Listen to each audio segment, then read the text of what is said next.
To be cleaved in twain by grape or grain, no quicker destruction of the mortal brain. Ladies, gentlemen, and variations thereupon, this is Modern Escapism.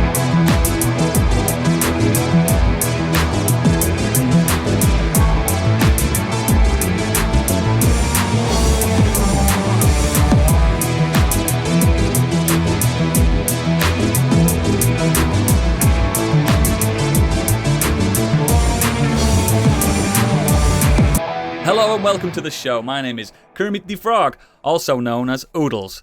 Joining me today, we have a right bunch of Muppets. He's a nerd, he has a funny voice, it's Beaker himself, it's Gadget.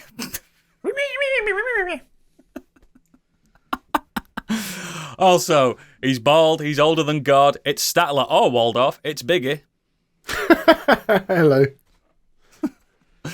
His talents hold no bounds, but his obsession with chickens is a step too far. It's a great gonzo himself, it's Stig. Hello. I don't know what Gonzo And says. finally- Waka waka, whatever. That's what's in it. You know that joke And wasn't finally- all bad. Ah, no, it's all bad. Fuck's sake. Oh, come on, shut up. And finally, doo-ba-doo-doo-ba-doo-ba-doo-ba-doo-ba-doo-doo-ba-doo-ba-doo. It's Candy, but she's not here today. She's off sick. But I wrote that for her. Unfortunately, she can't be with us today. I don't know what she's doing. What that girl's doing. She's on adventures. Oh, yeah, she's on adventures. Marauding, Annual I think is leave. the term. Yeah. She spoke to HR. She wrote a letter. She wanted some annual leave. She got it. Yeah. How's everyone doing? Gadget, you was away last week. I was away because I wasn't feeling grand. I did not have the shits, as you could say. Lies. Everyone who's off has the shits. Candy got shit. But Even when you officially have it. One day, one of us will actually be off with the shit. Yeah, we messaged each other saying, I I've literally was. got the shits. I was one Biggie did weekend. it. Yeah. He messaged us saying, I've got the shits. I daren't risk it. But yes, I was off last week. Thank you very much to Planty for stepping in at the last minute to cover it. I know you Literally like last minute. I know you're like a safe voice who resides in the north, so you know I appreciate his help. I don't know if he's safe on a podcast. Oh no, he's absolutely not. The man's insane. I don't know. He's almost a as bad podcast as Biggie. terrorist. I don't know. I think if them two had an hour to themselves, I think the internet would Oh, collapse. could you imagine that podcast? No, No. don't No, want it. Also, Biggie, a bone to pick with you. We are the yeah. KKK of the podcasting world. I didn't even hear that. Was that during the news? Because I had to step off the news for a bit. That was during the news. A news story about Skull and Bones being a quadruple A game, and Biggie That's says it, we're yeah. the triple K of podcasting. Oh, okay, You yeah. absolute fucking Shocking. deviant. I have a few more. I was going to go, we were the SS of the podcast. No. Stop. Just stop You're just now. wrong. You just need to be stopped.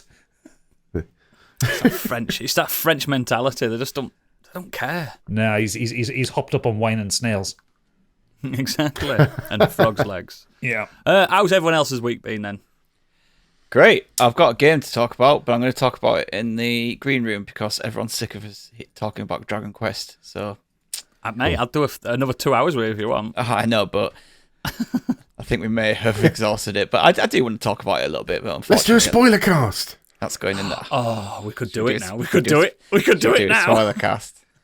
I'd do a spoiler cast. Yeah, boy. Biggie, what you been up to, mate? So, mate, I've just been so busy at work, so I've done very little. I've got one movie I can talk about, and that is pretty much it. It's okay. I have done. Last week, I'd done nothing. I had to talk about a film from the 1960s. This week, 5 films, 2 games. Take your pick. One of each. But yeah, excellent. So, start as we mean to go on. All I want is hard-hitting, factual news nuggets straight into my urethra. Go. It's Biggie's breaking news. Fucks me up when he comes out with that stuff.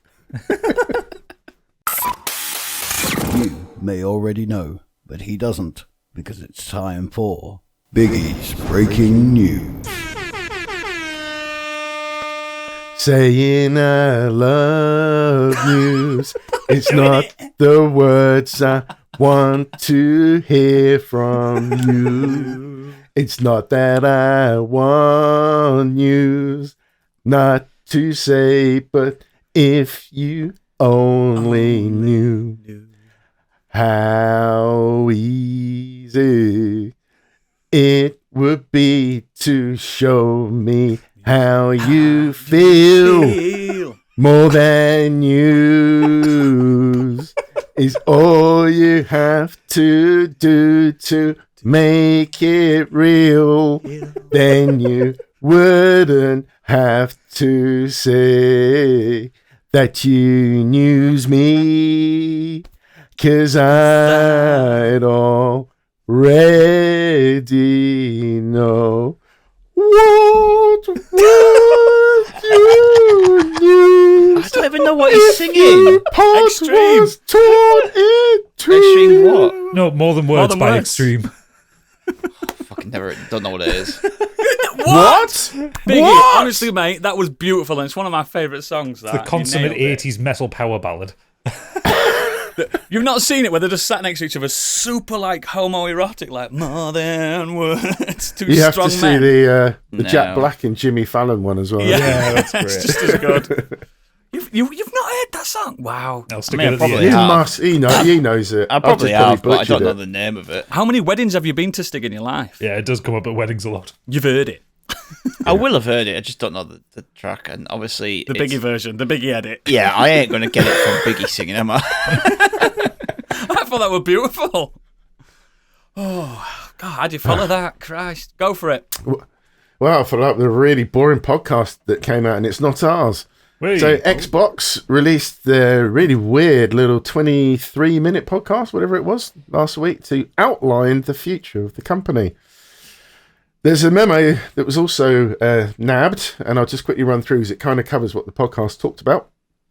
So in that episode, Sarah Bond, Matt Booty, and Phil Spencer will share with the community their plans for the future of Xbox.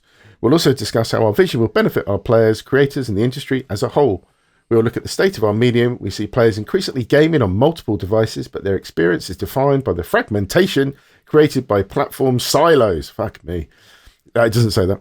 Multiple device players have to navigate multiple identities, entitlement libraries, communities, wallets, and reward programs. Similarly, the industry's biggest franchises increasingly ship across multiple devices, requiring creators to build and manage multiple instances of their games, leading to higher costs and fragmented communities. All of this friction creates a tremendous opportunity for us to meet the needs of multi-device players and creators. We have a different vision for the future of gaming, a future where players have a unified experience across devices, a future where players can easily discover a vast array of games with a diverse spectrum of business models. A future where more creators are empowered to realise their creative vision, reach a global audience, unite their communities, and succeed commercially. A future where every screen is an Xbox. Why did that sound like my quarterly meetings that I Because go on? that's basically what this podcast was. It was just What's the point? It was effectively a shareholder I've not thing. watched it. So it's just But it was boring. I did see some comments though on Twitter, people saying, "Why is it not labelled AI generated when it should be?" yeah. The thing is, it's not something that should have been a thing for the public. It wasn't a showcase or anything like that. What it was like Investor call. It was an investor call, basically. Yeah. Don't worry.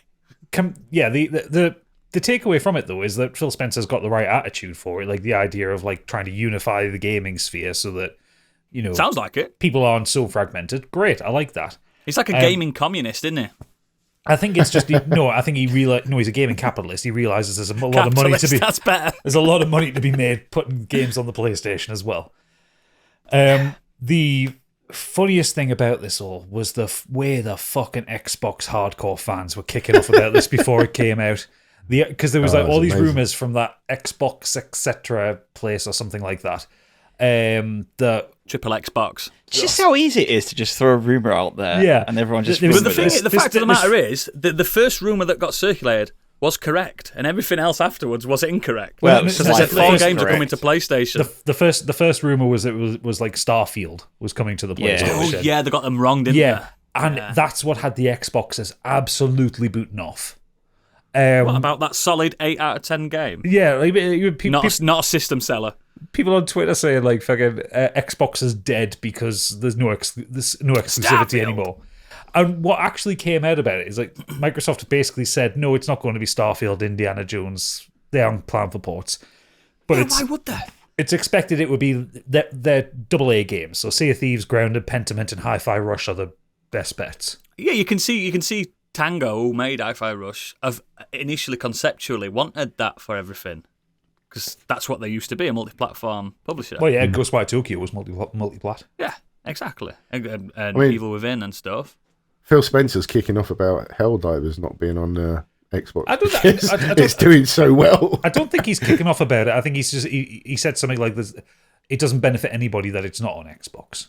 Yeah, but they've got all the exclusivity that they've signed up as well. No. So, I mean, I'm on Phil's side. I as much as I don't have an Xbox, I still think everyone benefits. Everything's out on everything. I agree. That's what I'm saying. What You he was- can't then have a bite of the pie and then go, "Oh, I don't like this pie." Well, no, What's your pie? what he was doing is he was goading Sony because he just had this this investor call podcast press conference thing to say, hey, we're going to be putting some games on PlayStation, and he's going to Bring some to us. Sony, you can make a bit of money. We'll make a bit more Sony money. should. I think they should. I think they absolutely should. I A little think bit it's of only money fair. on Xbox. Some games can stay as exclusives. Fuck it. Let them have a few. Yeah, and they let's, will let's do. just Sure. let's just liquefy it a little bit. Let's just come on, get groovy, smoke a joint, and just be friends. Everyone wins. So it's exactly like I said. They'll keep some is. exclusives, and some games will go. Yeah, it is. It's exactly. fine. And it'll happen in future, won't it? It won't be your big super triple A's, your system sellers. What about your quadruple A's? It'll be quadruples. Yeah. The Yeah, but surely it'll get to a point where something like the Master Chief Halo Collection, which now probably sells for a couple of quid on CD keys or something, you can probably snap that up. That'll At never some end point, up on they'll PlayStation. just be like, "You can have it now." It's been. I think out for a million years. iconic Not in our franchises won't lifetime. do it, but because Microsoft owns so many studios, it'll be the AA releases. Yeah, but But- it's but- stuff that they've purchased rather than CODs, what they yeah. in-house. Yeah, but then CODs also will. yeah, the CODs still Yeah. will as well. But then also think about how good would Hi-Fi Rush be with what the DualSense can do. Yeah. Which is probably again with Tango, they've popped because there were DualSense stuff on Tokyo. Ghostwire Tokyo, yeah. Ghostwire, yeah, that one. They've probably already implemented that anyway. It probably already exists somewhere along in the code. But because on the Xbox it doesn't really do the vibration of the controller for the beats because that would just No. wreck your fingers. But it could But on that. But imagine if you just had that little subtle pulse under your fingers while you're playing. Or even like a stripped down Switch version with the HD rumble and stuff like that. Don't be silly. It makes sense, man. Fucking, I hate gamers, me. I still do. I never stop hating them. I fucking hate them. Don't hate Why yourself, would you not mate. want someone to enjoy something you've enjoyed? Oh, because of fucking get it. tribalism.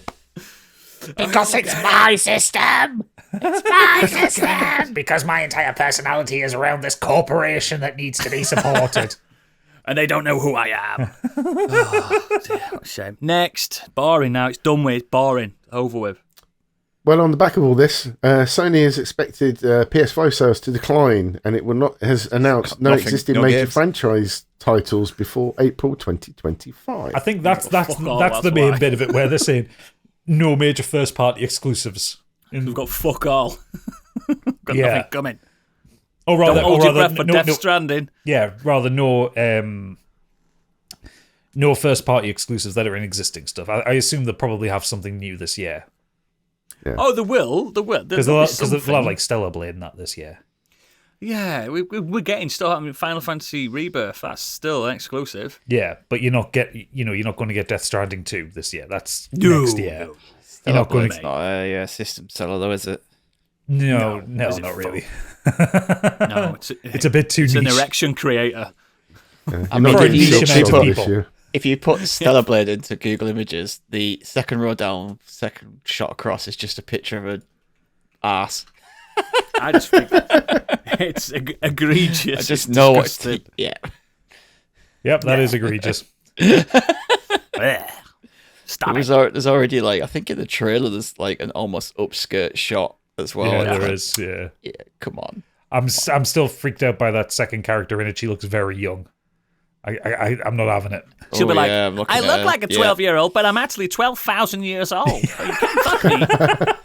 Oh yes, that's No standard, Yeah. standard anime logic. When people go, it's fine, she's 12,000 years old. Yeah, but she looks like a child. But she's 12,000 years old, so it's fine. It's completely fine. It's not, pal. You're a nonce. Next.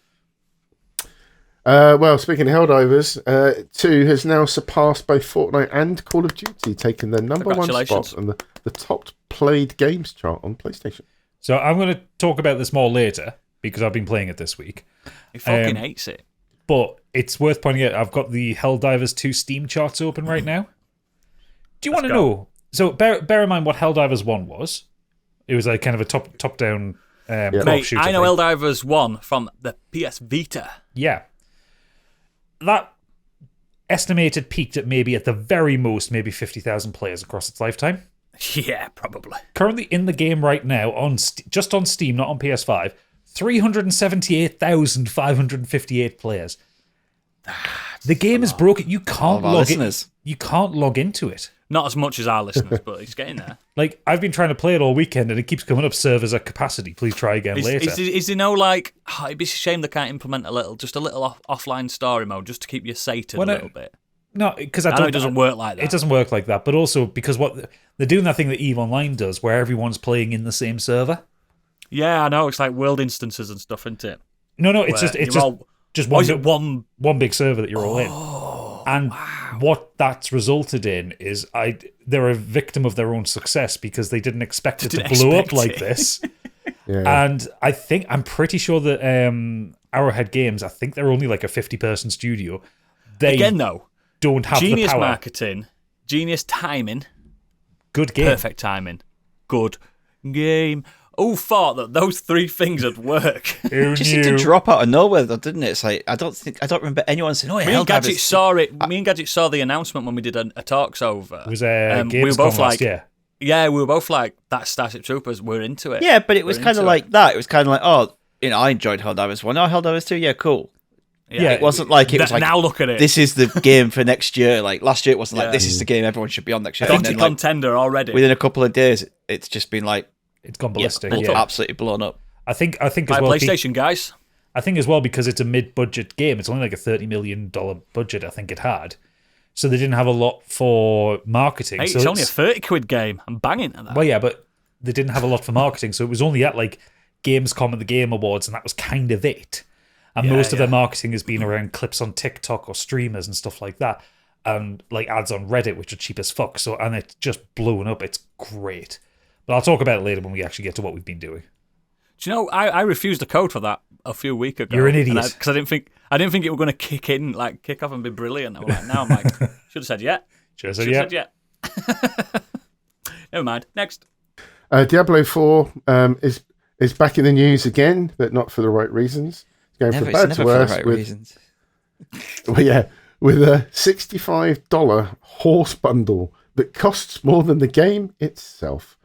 This week, Blizzard released the new Vitreous Scourge mount, which can only be bought as part of a $64.99 bundle that throws in 7,000 platinum points, which is stuff to buy with. Does anyone want to buy a copy on PlayStation 5? Diablo 4. No, it's coming to Game Pass, so Yeah. Oh, God, I can't even flog it now. It's cursed. I might have to go to CEX and get rid of this muck. And yeah, it's impossible to buy them out directly, which means that this bundle is yet another example of the video game industry and Blizzard price anchoring its microtransactions. Are Blizzard now the ultimate gaming baddies? They have been for a little while, to be fair. They've not Yeah, been but goodies. Like They're we up there if they're used to rag on like EA, which EA have turned it around. I get excited for EA games now. There used to be a lot of other developers and publishers that were like the baddies, and now all it seems to be is just Blizzard. Yeah. Not even the Activision side of it that much. It's just Blizzard. Blizzard have been really bad over like the last 10 years or so for just gouging the players. Yeah. Like I remember when I was kind of heavily into StarCraft 2 and like they'd put out just like, you know, I paid like, I think I ended up paying about 70 quid in total for all three versions of the game for like the three campaigns. And then they're putting out like skins for a tenner or announcer packs for like 15 quid, like just to get some StarCraft celebrity to voice him.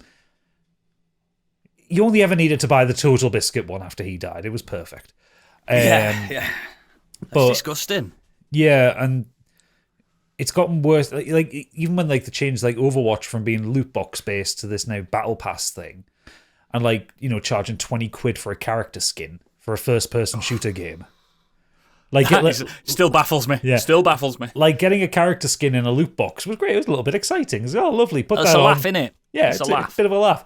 £20 for a fucking skin for a game where you only see Gadget, their hands. it's Halloween exclusive. But you only see their fucking hands. He's got a pumpkin on his head that you only see in the loading screen. Come on. Yeah, so Blizzard shite. It's also worth bearing in mind that the bundle is $65. To buy the game on Battle.net, it's $42. Oh. So it's like a third more expensive. Oh, I remember when Diablo 2 came out and I absolutely adored it. Do you remember when Diablo 2 came out and everything was in the game, and then you bought the Yeah, that's what I'm saying. and then you bought the expansion pack, and there was even more in the game? Yeah, and the expansion pack was 20 quid. Yeah, great times. Yeah. Great times. I remember that. Yeah, remember that? Yeah. Not anymore. Dead. Next. Larian Studios uses Good its guys. stage time at the DICE Awards to speak out against a brutal industry climate. Baldur's Gate 3 walked away with the DICE Awards with another handful of trophies: Outstanding Achievement in Story, RPG of the Year, Outstanding Achievement in Game Design, Outstanding Achievement in Game Direction, and Game of the Year. They said, "We're very lucky," said Michael Dowse, the director of publishing for the studio. "We've had a lot of stage time, others are not so lucky. This is a really human industry, and we're really bad sometimes at showing developers what they're worth. It's kind of the elephant in the room, especially surrounded by all this opulence. Many, many people were let go at the start of this year. I want you to know that you're all talented and that you matter and that you're at the future of the industry. Don't let that flame be extinguished by our collective mistakes. We will persevere as an industry." And this was then followed by head of production David Walgrave, also took to the microphone, and he said, "We ask you to pay one price only for the game," which is relevant to what we just talked about, "and that's it. You can own it for the rest of your life. We don't have shareholders. We also don't think about them. There's an expression in Dutch, honesty lasts longest, or something." So yeah, that's a bit of a dig Now at the they are the Embracer good Group guys. as well, potentially. Well, yeah, that's because Who were Embracer all Group about said the shareholder. Yeah, Embracer Group had a quote saying their overruling principle is to always maximize shareholder value. So yeah, Global saturation. yeah, basically, yeah. Fucking Larian, I love Larian so much. They've got a good sense of humor. They're really human. They take care of their developers, and they don't fuck They've the embraced players over. the social media aspect of this industry as well, like nothing I've ever seen. Yeah, They've just embraced it. Like, yeah, we were all over all the socials. We interact with people. I commented, I tweeted something out a few months back. Larian retweeted it. Just, Yeah. do you know what I mean? And good like you look that. down the page and they're retweeting everyone and they've just got a good presence and it's a breath of fresh air. Absolute breath of fresh air. and Love 'em. the breath of fresh air that was Baldur's Gate 3. 100-hour RPG with no microtransactions, apart from one pre-order bonus you could get to get some like Divinity 2 items. Yeah, And you that was could it. get Red Prince's cloak. Red Prince's cloak and Lois's loot and stuff like that. And Yeah. I fine, think if you want it's it. fun. That's fun if you're a fan of Larian. Yeah. But yeah, one price, probably no DLC, because how could they do it? No microtransactions. Don't need any DLC for that game. Complete game, free fixes, constant fixes. Yeah. Nah, good I had lads. a big update today of it. I don't know what that update was, but it was That was the neck and on update for Valentine's Day, oh, where the characters kissing really? actually look like they're kissing, Oh, that's first. rather than like two kind of models kind of mushing up against each other. Awesome. Great guys. Love to see it. Like real life. Yep. Disco Elysium. Sadly, more stuff trickling out from there. The standalone expansion was reportedly cancelled, and a quarter of the staff are facing redundancy at Zaum. A quarter of the Disco Elysium total workforce, approximately 24 employees, is reportedly facing redundancy following the cancellation of a standalone expansion for the acclaimed RPG, and it was said to be 1 or 2 years away from completion. And then, according to another article at Sports Illustrated, GLHF, I don't know what that is. Good luck, have By the way, fun. guys. which claims the cancelled expansion was the third project to have either been canned or paused indefinitely by Zaum in many years. A sequel was reportedly cancelled in 2022, and complicating the claim, Zaum's CEO was still talking about the project in June 2023, or saying it had been jeopardised following a messy tussle with its former creative leads. I mean, it's just a mess. And then it all went on with some interviews with some staff, and one of them referred to the takeover by the CEO, Ilmar Kompas, and his brother-in-law, Tonis Harvel, as to being born into Yugoslavia in the 90s. You've just missed the party. Now all you get is the bloodshed. Fucking hell. Fucking hell. Wow. It's quite the quote.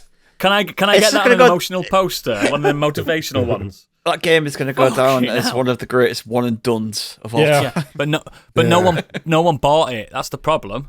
If it sold better, No, it did pretty well. Like after if they're having closures after the and initial layoffs, Yeah, but it's been like 3 years. everywhere's having closures and layoffs. 4 years suppose since so, the game I came out. suppose so. Remember, the game came out in 2019. Also, the original team have been like binned off. haven't they? absolutely, yeah, So- yeah. Oh, it's a shame. It's a great game. It's a real Play it. shame, isn't it? Play it. Play the newer version of it. It's really good. It is really good, but it is a real shame that we're not going to get a sequel or anything else from that particular studio. But at the same time, I don't want anything to come from Zaum that kind of cheapens what Disco Elysium achieved, because Yes, it's a very it's a very special sacred, isn't it? game. Yeah, They it made £7 million profit in its first 6 months. So I think it did pretty well. Oh, for so a it's done small- all right then, hasn't it? Yeah, Yeah. it's done all right. Yeah, fair play. But yeah, it's a shame. But yeah, next. Just a quick About tip replaying from the that. Star Wars universe. A first-person Mandalorian bounty hunter game apparently is in the works at Respawn. Respawn, did you so say? no Titanfall 3 then. That is a problem, isn't it? Yeah. It's a problem. But if they can do something that was on the scale of promise of what was it, 1313 was, the Boba Fett game that EA killed off. I tell you what, Jedi Outcast, Jedi Survivor, the great games. I know they were buggy when they first launched, but they're not buggy anymore, and they're fantastic games. Oh, it's, I'm telling you now. Survivor's still broken on PC. Oh, is it? Oh yeah. I think it'll be a Mando game like that from Respawn. It'll probably be first person, though, won't it? You You could do it because it's... No, they suggested it was a first person game. Yeah. So they'll probably You'd expect pull that. some of that Titanfall. Are you not listening to what I'm experience saying, Stig? Because that was rude. Sorry, who said that? into it. I think I did. You just said, first person Mandalorian. Sorry. I just heard Mandalorian Bounty Hunter game. It's fine. It'll be great. It's Respawn. In Respawn we trust. Yeah. I just presumed you pronounced something wrong. That's all, Biggie. So Oh, come on, guys. We trust in doing Respawn, this. but I just really want Titanfall 3. why doing would they the give us feedback this week, Titanfall 3? They even ended it with a bloody Cliffhanger. set up, yeah. And it's such a good game. Like literally every We don't single get enough mech games. every We don't get single enough. person who's ever played that game says it's Yeah. fucking brilliant. Even people who I don't cried like on- first I person cried on shooters stream. enjoy that game. I Doodles. cried on stream, didn't I, Gadget? Yeah. And the multiplayer was fucking excellent. It's so much fun. Yeah, I played a bit of that as well. I enjoyed that. It's a shame.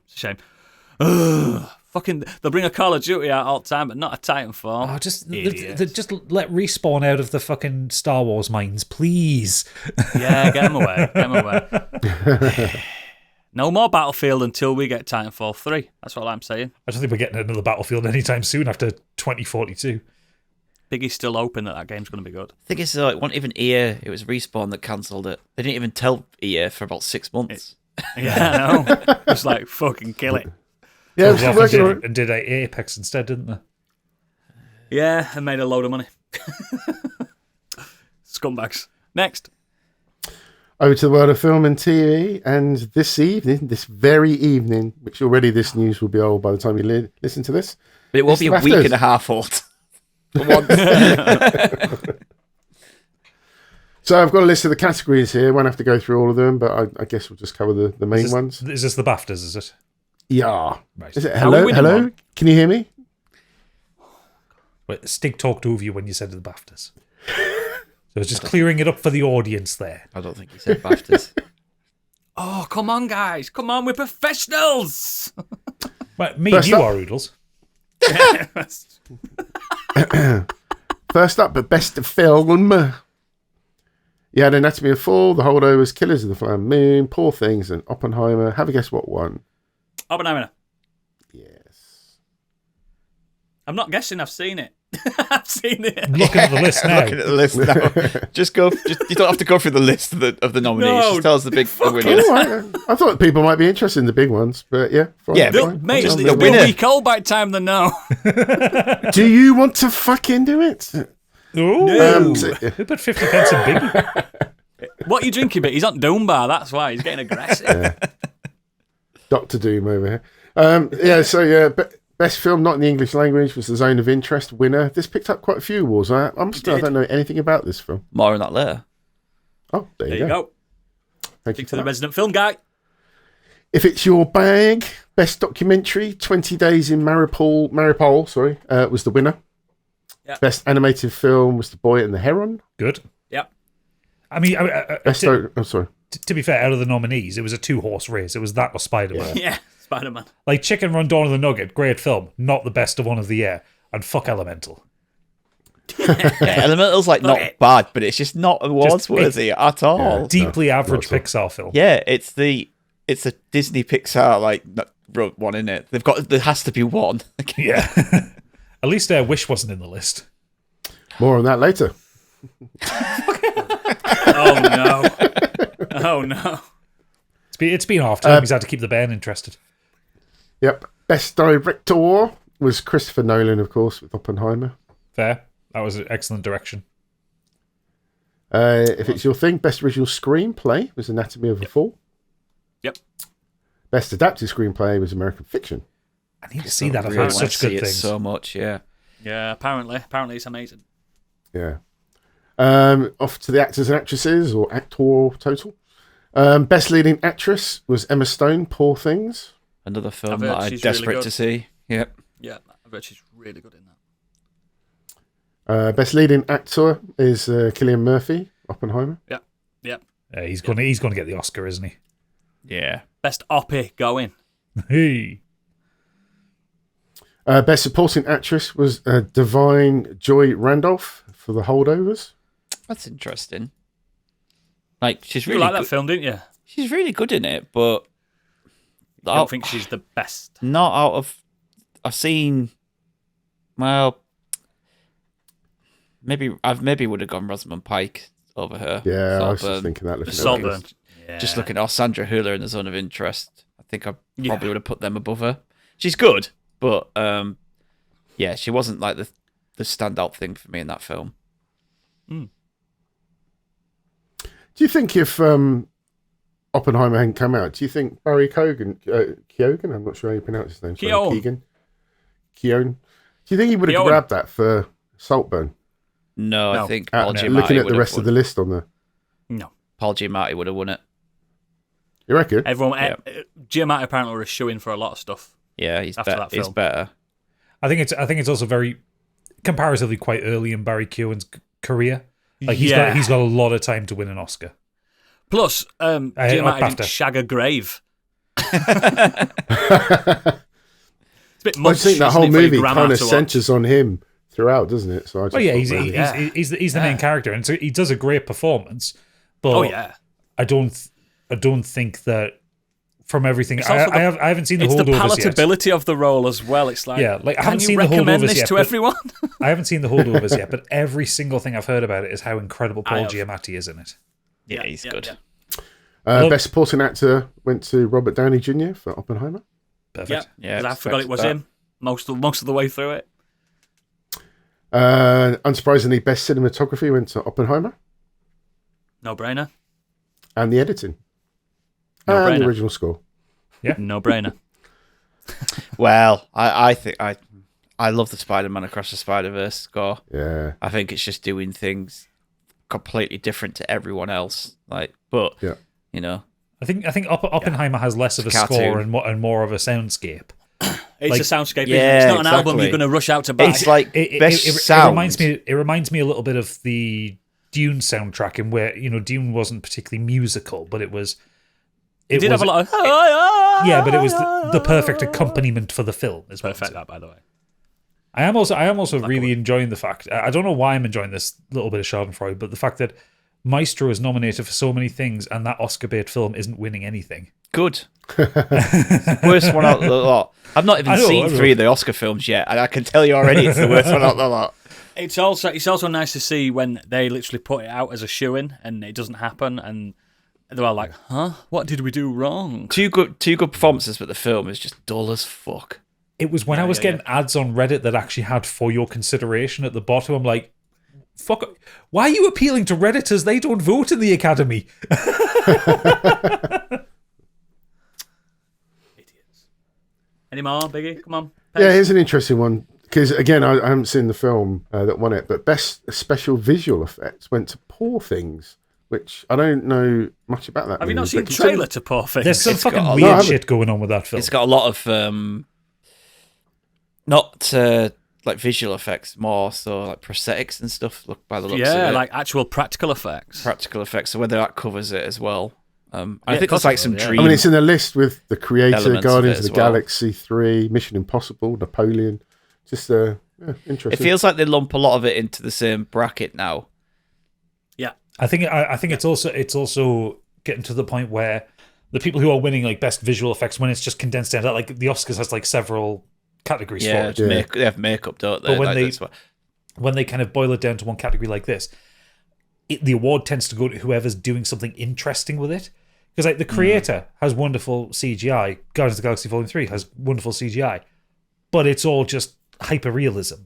You know, they're not doing anything special or particularly innovative with it. They're just making it look nice. Do you know Yeah. Guardians of the Galaxy 3 with what's the dog called? The psychic dog. I should know this. You should know this. You're the Cosmo. R3 or Cosmo, yeah, Cosmo. I thought that was just a dog in a suit. That dog is completely CGI throughout that whole film. So is the cat in So is Marvel. Groot. The thing is though, some of the CGI in Marvel is incredible. Like when you watch Endgame, all of their time travel suits, it's all CGI. Like they're not in yeah. a suit. They're not in a suit. No. Robert And the cat, Crazy. like he says on the Marvels, that cat is not there. It doesn't exist.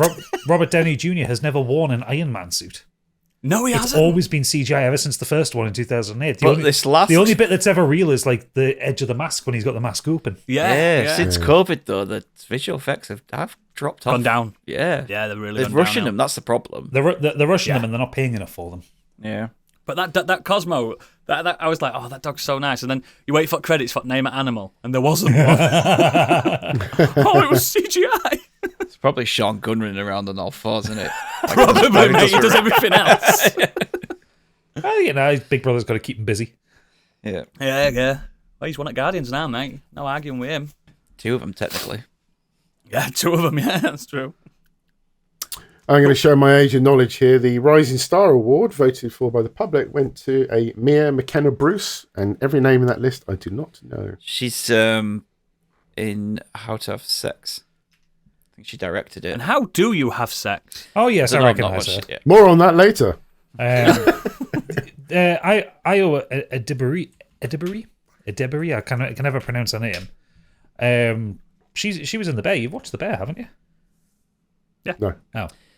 You've not watched The Bear? No. Well, that's something you time. need to change. Yeah, I know. It's on my list. You're expanding this. But yeah, that was pretty much the BAFTAs, I think, the ones that stood out. The British Academy Film Yeah, and the Television The problem is Awards. that usually we record this on a Sunday night and all the American awards Yeah, it's too after late, we've isn't it? recorded, so then we have to cover them the week after. And I It's noticed, nice to be there. I on noticed British that soil. these had already happened before we recorded, so I was like, let's just get that in quick. Get it in. Breaking Cut the edge. news, but on Thursday. Yeah, man. Cool. Next. Other breaking news, the Fantastic Four cast has been confirmed. As reported, Pedro Pascal will be Reed Richards, also known as Mr. Fantastic. Vanessa Kirby as Sue Storm, also known as the Invisible Woman. Johnny Storm, also known as the Human Torch, is Stranger Things star Joseph Quinn. And the dude playing the Thing, also known as Ben Grimm, is the Bear favourite, Eben Mosbachrak. And now we cross over to Oodles for his immediate reaction on this. Love it. Yes. Fucking love it. Love it. Genius. Absolutely genius. And I was think talking to Stig. It Vanessa seems like it's set in Kirby's a good choice. 60s.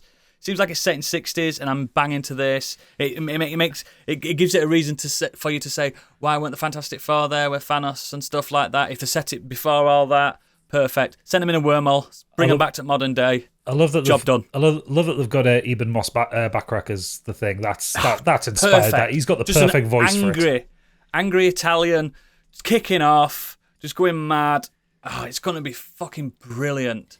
Yeah, I didn't think at first it was in the 60s, and then someone pointed out that the magazine that the thing is reading It's a 60s one. it's an actual cover from a magazine in the 60s.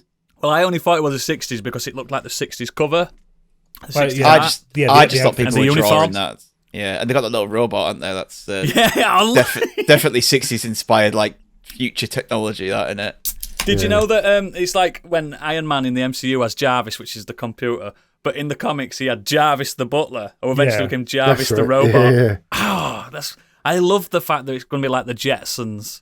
And it excuses why they've not existed in the MCU. Send them off in a wormhole and bring them back into modern Well, day. they're And then you've doing got all all, the like- hijinks of Yeah, that. weird timey-wimey wormhole Yeah. shit, haven't they, in other films? So Because it's Fantastic Four, like, it happens all the fucking time for them. They're always getting in a wormhole. They're fucking living them. I can't wait. I'm liking the rumors for who's going to play Galactus as well. Who? Javier Bardem. Oh, yeah, with a cowgun. but do not How good The and big planets. planets. seriously, if they're going to use Galactus for this first It's not a film, cloud. Can't be a cloud. no, do not kill him. Have them banish him somehow so they can Yeah. save him for later. Do not waste one of the biggest, I've most already threatening I've already fucking thought a story. Stig. villains in the Mate, Marvel pin in this. one film. Pin this. I know what's going to happen. They're going to fight Galactus in this, and the only way to stop him is send him into the future. And they're going to go with him. Yeah, like put him off rather than Yeah. kill him. Yeah, they're going to have to And do then bring him something back, because and, I'm not and accepting. all these modern heroes are going to be like, the fuck is that? Yeah, I am not accepting fuck is that that? Galactus is a one and done fucking No, villain. not the Planet Eater. And then again, you can have the Herald of Galactus, Silver Surfer come in. You can make Marvel cosmic, because we've been cosmic in Marvel for a while with Guardians of the Galaxy. They're all in the same universe. Remember? Yeah. We can be cosmic. We can get Thor back to his good old times. Oh, this could be the renaissance we need in the MCU. And I'm so Or excited. use a morph spell on him and put him in your pocket. Or put him in your pocket. Yeah, that's right. You could. Just don't rip his head off. Don't rip his head off. I just think if they do it in the 60s as a period piece for most of the film, it's genius. That's how you fucking do it. Because Fantastic Four is quintessentially Golden Age comics. It is, yeah. Even It's just like genius. the cartoon that was on in the 90s had a Yeah, 60s it was vibe daft. about it. Yeah. It's always been Jetsons and Flintstones family meets the Jetsons meets the fucking Justice League type Yeah. thing. They live in the Baxter Building in the middle of New York. It's cool. But Victor Von Doom, who's going to be Victor Von Doom? They're saying Cillian Murphy. They're saying Henry Cavill. They're saying I'd seen the other. rumors on Henry Cavill. I don't think it'd be Henry Cavill. I don't think he'd want to play another baddie. No, I don't. He has signed up, hasn't he, to do do Marvel. something. But everyone's saying he's going to be Captain Britain. Which makes a lot of Nah, sense. that's just boring, though, isn't it? He's not the most exciting character. What if he becomes Sentry, which is just the Marvel Superman? Yeah, again, boring. Yeah, that'd be weird. I'm still pushing for Glenn Howerton to be Doctor Doom. He's That would worked be with That'd Matt. be perfect. He'd be so good at it, and he's the right kind of age now. And Yeah, he he's is, Worked, yeah. He's worked with Max Chapman before on It's Always Sunny. That would be absolute genius. He's got a 1,000-yard stare, hasn't he? He could And pierce he- straight and he- through your soul. And he Exactly. plays insane very well. Yeah. And Doctor Doom, he's a genius, but when you're insane as well as a genius, that's what makes you dangerous. I knew I'd seen an idea. Cyclops for Henry Cavill. Ooh. Not against it. Like Scott it. Summers, yeah, that works. No. Better than James Marsden. Too gorgeous. Yeah, but he's too built for it. Yeah, but Have you seen what Fuck fucking off. Have you Cyclops seen- looks like? I In have the seen the comics, old mate, one, he yes, looks like a but beefcake. He looks fucking... his nickname is Slim, Plus, for yeah, God's sake. but they need to establish know. that Cyclops is the leader this time, because leader. in those other X-Men films, he was very much a side character to Wolverine. And isn't the fact that his nickname is Slim, is it that Logan gives it to him to take the piss out of him because he's insecure? No, it's before that. Is it? It's what Jean Grey calls him. And everyone was saying it's because his dick's slim. Fucking hell. You got to remember, X-Men started without Wolverine. True. Wolverine only came in on, I think, fourth episode of it. I can't remember. Yeah, so there you go. Remember old Wolverine, Biggie, when he had an helmet on? Not an helmet, but a mask Yeah. covering his head. Not a mask with spiky bits, just a round. No. Yeah, in the so early funny. days. It's just, And Beast wasn't blue originally. He wasn't blue. Nope. He's just a man on all fours. Yep. He also wasn't Kelsey Grammer. No, which some people don't like. Especially Planty. Yeah, I enjoyed that last week. That made me cackle like an idiot. Yeah. But I'm so pumped for Fantastic. That is me, bums on seats, day one, IMAX, 100%. I've been waiting for this since I really the hope they rise don't of the fuck it Silver up. Surfer. Really hope I they know. don't fuck it up. 4th time's a charm. Fantastic Four. You know, you're not going to watch a Fan 4 stick to get yourself back in the mood for it, are you? I've never seen it. I'm never bothered. I tell you what, the original Fantastic Four film is It's a good fine. film. It's fine. The casting's Good film. great. The Silver Surfer's shite. No, but it's not good. Fantastic, or whatever it's called, is Fantastic. probably one of the worst things I've ever watched in my life. At the end, what should we call ourselves? I don't know, but it'll be fantastic. All 4 of us. Fuck off. They've got to say the name of the movie, though. Everyone knows. Do you know who named the Fantastic Four? Guess. Probably the press, the Bugle. Who's the most famous man in the press in New York? Jameson. J. Jonah Jameson, the Fantastic Four. Excelsior. Yeah, bring it on. I'm so excited. I'm so fucking excited. When's that coming out? In 5 years? Next year. 25th of July next year. July. Oh, I can't wait. Next, before I piss my son. More than a woman. Ridley Scott making a deal to direct Bee Gees biopic. Ooh, okay, I'm interested in this. Weird mix, but yeah. Have you heard about the Good Brothers in real life? Like, all they used to do is scrap with each other. Like, Yeah. full-on fist fight each other. They used to fight, they used to take drugs, and they used to fuck. Not, Yeah, not each other, but yeah. not each other. No wonder they had high voices. No, apparently they're proper badass. Were they Irish, Bee Gees? Or No. Welsh? No, Yeah, London, I weren't think they? they're Irish, aren't they? American, I thought. Oh, they're British. I think they're Irish. I Yeah. want to say Irish. I thought But I know they were American. just badass drinkers. I know they were right. bad boy drinkers. I always love watching the video to Staying Alive. And it's just that first line when they're fucking mincing down the street. Oh, they're mincing. And the line is, you can tell by the way I use my walk, I'm a woman's man. You know what time to, and they've got these fucking super skinny jeans on, and their feathered hair, and they're mincing back and forth. Like, no, lads, you're queens. Yeah, you guys are fabulous. You're flaming. They're from Manchester. Are they? No, Manchester. I don't know where I They're got from the Dublin. Irish connection from.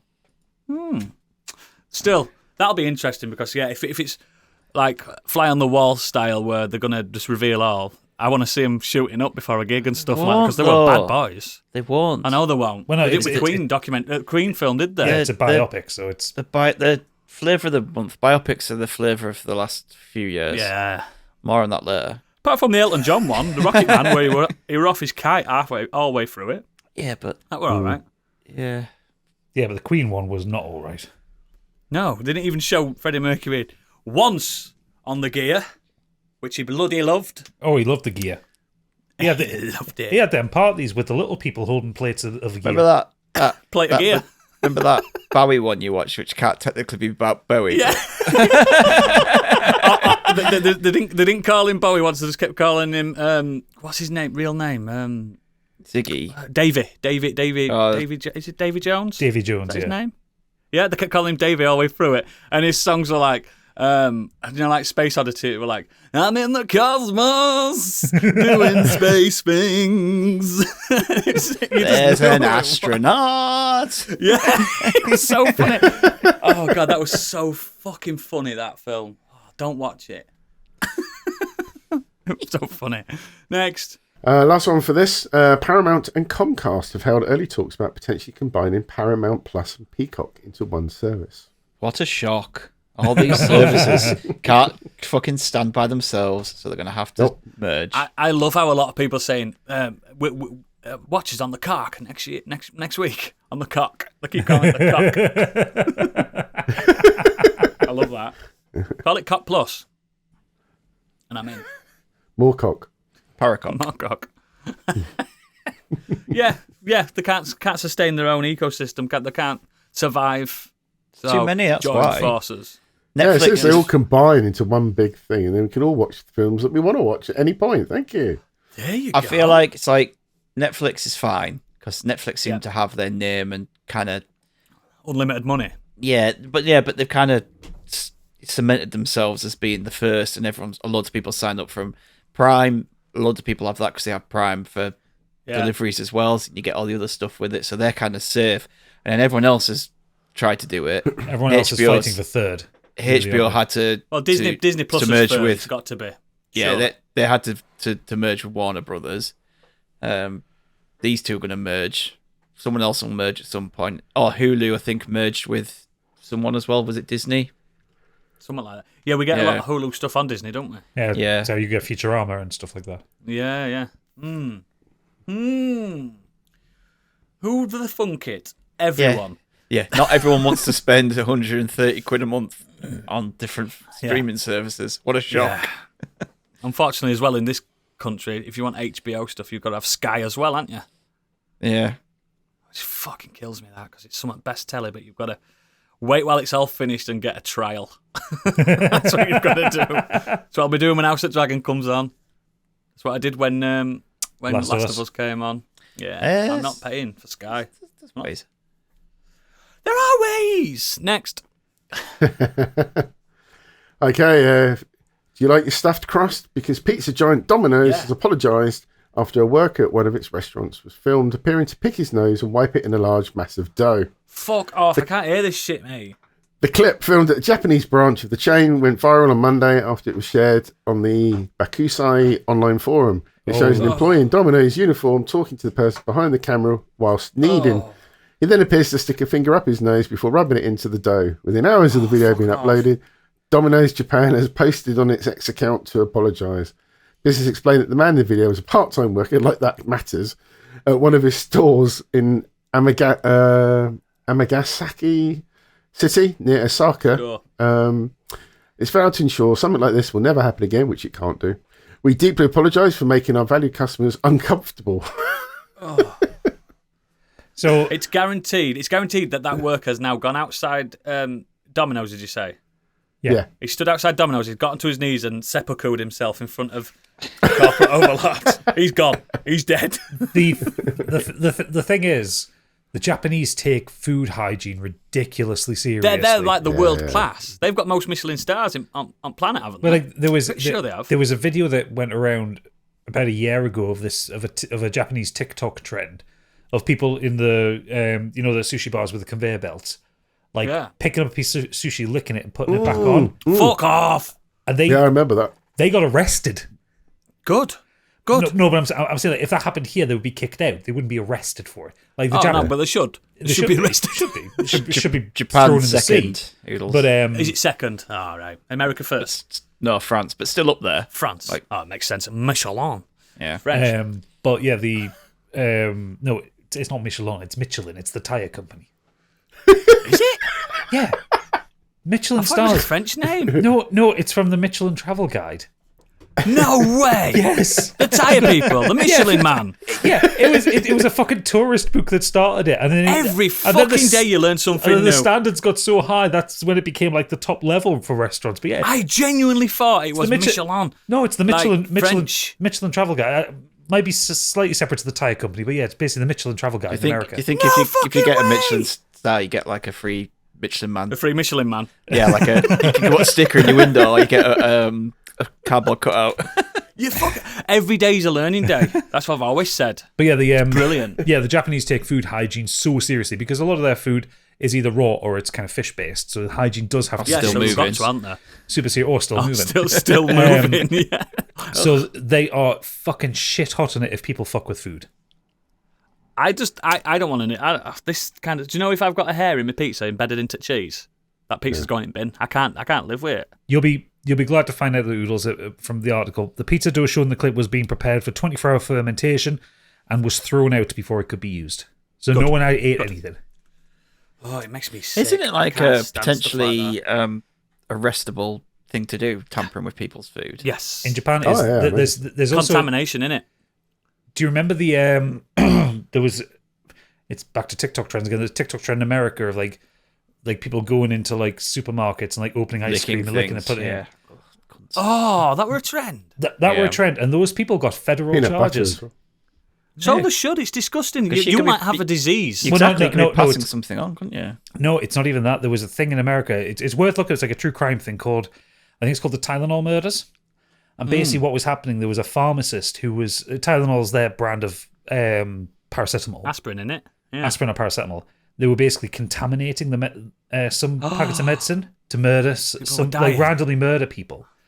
And Oh my after God. and after that, it became a federal crime to tamper with food or medicine.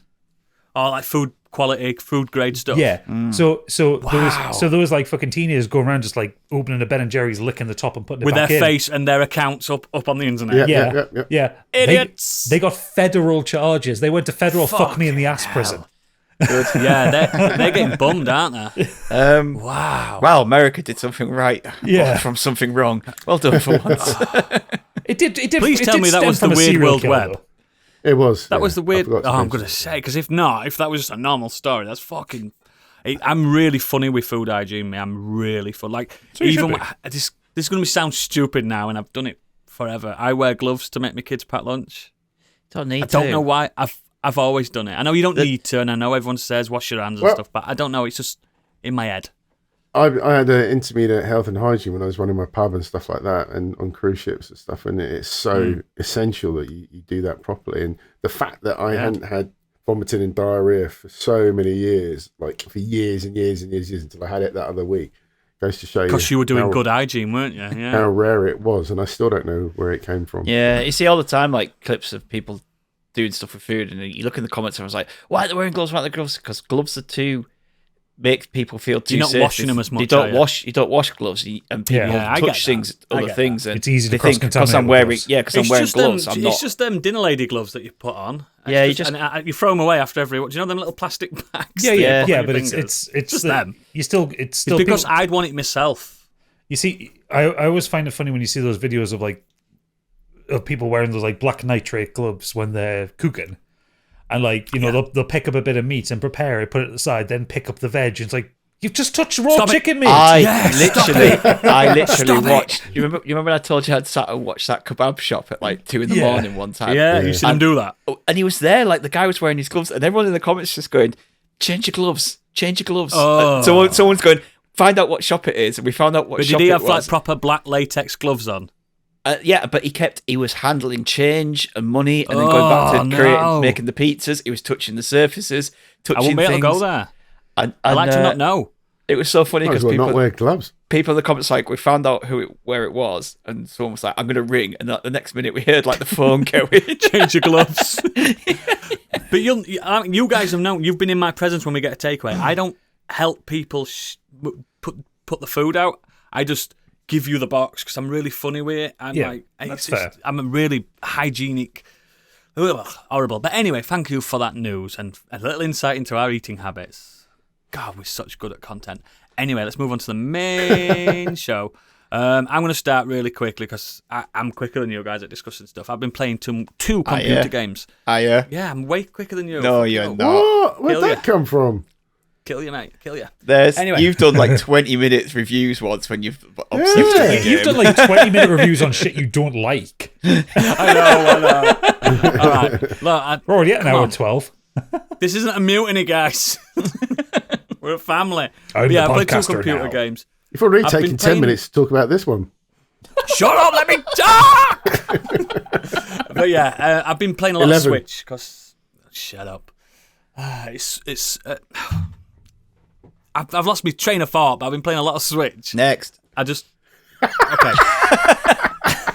Playing a lot of Switch, and because I like to lay down and play games, I've been playing 2 games. The first game I want to talk about is a game that's only just come out this week, and from all I can see, it's exclusive to Switch as well, not even PC. It's called Twilight Survivors. Can you guess what kind of game that is from its name? Visual Vampire. novel. Clues. Vampires?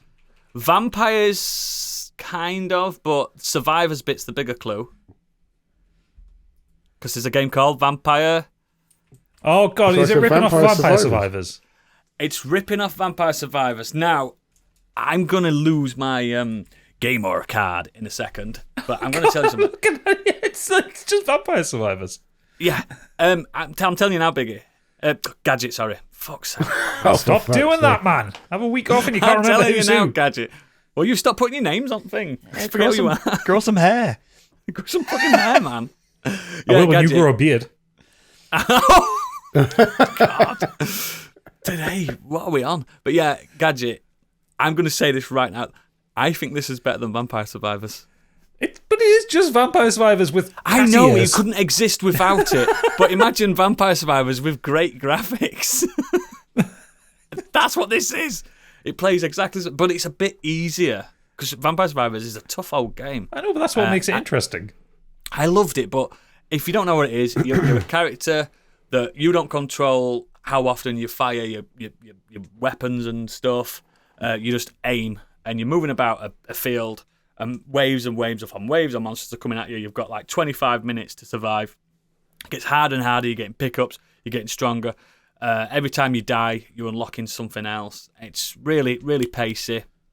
Really good for a one and done. I'm on the toilet playing on my Switch. This game by Dory Dory Studios, Twilight Survivors, I think it's fucking incredible. And like Vampire Survivors, it's £2.49. It's a bargain. Yeah, fair. It's an absolute bargain. And it's gorgeous. The graphics are way better, aren't they, Gadget? Well, they are, but they also... I like the charm of the kind of pixely art in Vampire Survivors. I'll tell you now, though, Vampire Survivors has got better music. Way better music. I mean, the music in Vampire Survivors is banging. Hang on, I've got this trailer playing. Fucking- I say I've That's got cool. I get the graphical difference with the two The games. jump. Like, yeah, I'm just looking at a trailer of it now. Yeah, it's massive. Yeah, and it doesn't stutter at all on Switch. At all. It's phenomenal for £2. If you want just to pick up and play, you're always progressing game. For £2.49, you can't go wrong with Twilight Survivors. Yes, it's got an anime girl as you can play as, but you can also play as a mech. You can play as a cat with a sword. You can play as this and that. You can play as what looks like a horse chestnut or something. I don't know what it is. It's some kind of Japanese weird thing. The title of the game sounds like a support group for people that have seen the film or read the books. Yeah, Twilight Survivors. If you've watched this, come and speak to us. No, it's really fucking good. And I know a few of you guys on Switch have got them coins that you can buy games with. Spend your coins on this for £2.49. It's I think it's essential. If you've rinsed Vampire Survivors, it's got a few loops that are slightly different. It's got some like each character you play has got an alternative move set while you're in the battle to differentiate it from Vampire Survivors. So there's tactics to it as well. There's proper bosses in it and stuff. I fucking love it. It's brilliant. And from all I can see, it's only on Switch. I've not seen it anywhere else. And yeah, I recommend it. And I don't usually recommend cheap knockoff games, but this is just brilliant. It's brilliant. It wouldn't exist without Vampire Survivors, let's be real. It's so close in the name. Twilight Survivors. Twilight's a vampire book. Do you know what I mean? It's so fucking close. But yeah, the main thing I want to talk about is my Valentine's Day present. So, do you know when you don't expect to get something good from someone that's not a gamer and they buy you a gaming gift and you're like, because I got a gift. I got a game, a computer game for Valentine's Day, and it was wrapped up, and I was like, I know it's a Switch game. I can feel it being a Switch game. And I thought, is it going to be fucking Elmo's Playworld? Is it going to be fucking something shite? Do you know what I mean? Opened it up, Octopath Traveler 2. Ooh, Nice. well, that's a nice present. And she went, I know you like stats and you're a bit of a nerd. I went, you do, and you got this absolutely right. But apparently she's been looking on my Switch of what I've been playing on previously, and she saw that Octopath Traveler was on there. So she's done the research. So If she you wasn't don't know offended Octopath- by all the fucking porn games that you've got on there. Oh, she went, "What's this gay bear game?" I went, "It's good. It's good. It's really good. It's got a touching story and good puzzle mechanics." Shut up. Puzzle mechanics. Yeah, but yeah, Octopath Traveler. To cut a long story short, if you don't know what it is, it's by Acquire and published by Square Enix. As Biggie mentioned last week, Acquire got bought by From Software last week, so I'm really excited what's going to happen to them. It's a, what do they call it? 2.3D or something? 2.5D. 2.5D. No. That's it. Sorry, 2D HD. That's it for that one. 2D HD. Yeah, there's so many weird fucking things, but it's one of those JRPGs. It's loosely based on the old Romancing Saga games, where it's a non-linear JRPG where you can pick from 8 characters to start off. You build your party up, you're going on jolly adventures. Do those 8 characters travel down 8 different paths? Almost like They do! an octopus. Like an octopus. Like an octopus, yes. I They see do. where you're going But with this. Exactly. The We've first cra- game Biggie, was... we've cracked the code. You've cracked the code. It's like fucking Sherlock, innit, when he's seeing all that algebra. We're in. We're in. Hack the planet. But yeah, the first one was really good, but it lacked in substance when it came to the story. I think It was I enjoyed the first one's gameplay, but I got, the I gameplay's got amazing. bored of the story by about... Well, once you've collected the characters, they don't talk to each other. They don't at all. talk to each other. There's no interaction between them, and it's just like, No. oh, you've been playing this for 40 hours. Now here's the big bad you need to go and sort out. Yes, exactly. That was my biggest. This one's completely. They've gone right. They've got a coherent story solid, this time. We've got a solid gameplay loop. So the gameplay loop's not changed, Gadget. Great. But now it's got a story. Like whichever you pick to be your starting character, you stick with that character for the rest of the game. You have then got the option to be like, do I collect all the 8 characters, or do I level 4 characters that I want to find whenever you want to go across the world and find them? And they interact, they speak to each other, they get involved in each other's storylines. Oh, fantastic. There's moments where if you've collected 2 certain characters, if you go back to a certain town, they'll have their own like a story together, like an interim chat, Yeah. and it's just the voice acting's really good. It's not phenomenal, don't get me wrong. It's really good for what it is. It's gorgeous to look at. The battles now spin around a little bit and make it more 3D and have effects and stuff. The rumble's really good. Have they still got the break mechanic in the fights? The break mechanic is So- even better this time. I really like that because one thing that JRPGs, this is something that Dragon Quest XI kind of does a little bit that I don't like, but it's fair enough for what it is. You get into a habit of just using the same attack over and over again because Yes. it's the most effective Yes. against the most things. Whereas You the can't break, do that with this game. no, with the break mechanic, it's just like, okay, well, who do I need to swap in and out to fight this particular creature? Yeah. And it's like it's the rock paper scissors thing expanded. Every monster in this game's got 4 weak elemental weaknesses or stat-based weaknesses. Once you've hit them with something, you learn their weakness, and that sticks with you for the rest of the game. So you don't have to make a note of it. Yeah, and that's it's really smart. I really like that about the first Octopath Traveler. Yeah, on this one it's even better, Gadget, because you've got limit breaks as well. Every time Oh, nice. when the game's significantly easier, they've made it a lot easier, so there's less incentive to grind. There's a day-night cycle where if you really do fancy a grinding sesh, you can anytime switch it to nighttime by pressing the right trigger and grind harder baddies. You know what I mean? The same baddies, but the harder versions because it's nighttime, and you just levels are just going up because you already know their weaknesses. It's the same baddies but stronger and giving you more experience, so it just alleviates that, and it's just absolutely sensational. If you've got a hankering, it's £25 at the moment as well. Another reason why I bought that one. Fuck. Yeah. I've got too many long games to play, man. I've got a feeling this is going to be quicker than last, because last game was about 100 hours, wasn't it? It was, and it think suffered for this it. is about. It says on how long to beat, and it says completion is 50 hours, Oh, it's not bad. and I think it's 24 hours for just a normal run through. And again, it's one of those games where it does have replay value because whoever you start with, they have the biggest story. They're the main character. Which on the last game doesn't matter who you started because you're going to collect everyone anyway. Yeah. That I started as a samurai guy, and the story to is you won't be able to beat the Emperor, so go out and find some people to come and help you beat the Emperor. Really simple like that, but it's so nuanced and smart and clever, where you're meeting up with other characters, and then this samurai's like, is my story even as important as their story now? Do I forsake what I do to help this person that's getting taken, like a posse in a cowboy town? Do I have to help the posse? Oh, nice. Do you know what I mean? It's really smart, and it's just, yeah. It's one of those games. The more you play it, the more you love it. And again, £25. Buy it. It's on Switch, PlayStation 5, and Steam. So Yeah, it's I knew perfect. about the first game, but I realised I couldn't. The first play it on game, there's no system point I've in got, playing the so- first game when the sequel exists. I can promise you now. No, but It's not- I couldn't it's- play it anyway because I didn't have the system that it was out for. But Yeah. I've always been hoping that it would come out on PlayStation. It's fucking, it's absolutely brilliant. I think the PS5 version is the cheapest version I've seen. I saw it at £22. So pick it up, mate. If you like those classics where every battle you can't just relax, you've got to focus. Yeah. You've got to really go for it, and you can even there's abilities that you can pick to make yourself get more experience from that battle you're in. Do you know what I mean? Like sacrifice a turn to get more experience. Which, if you're winning, you may as well anyway, aren't you? Yeah, It's I'm really with you. smart, really clever game, and I'm looking forward to seeing what Acquire do next. But yeah, they're my I two. remember the guy on God is a Geek reviewed it. I've forgotten his name. He said it was really good. Lyle.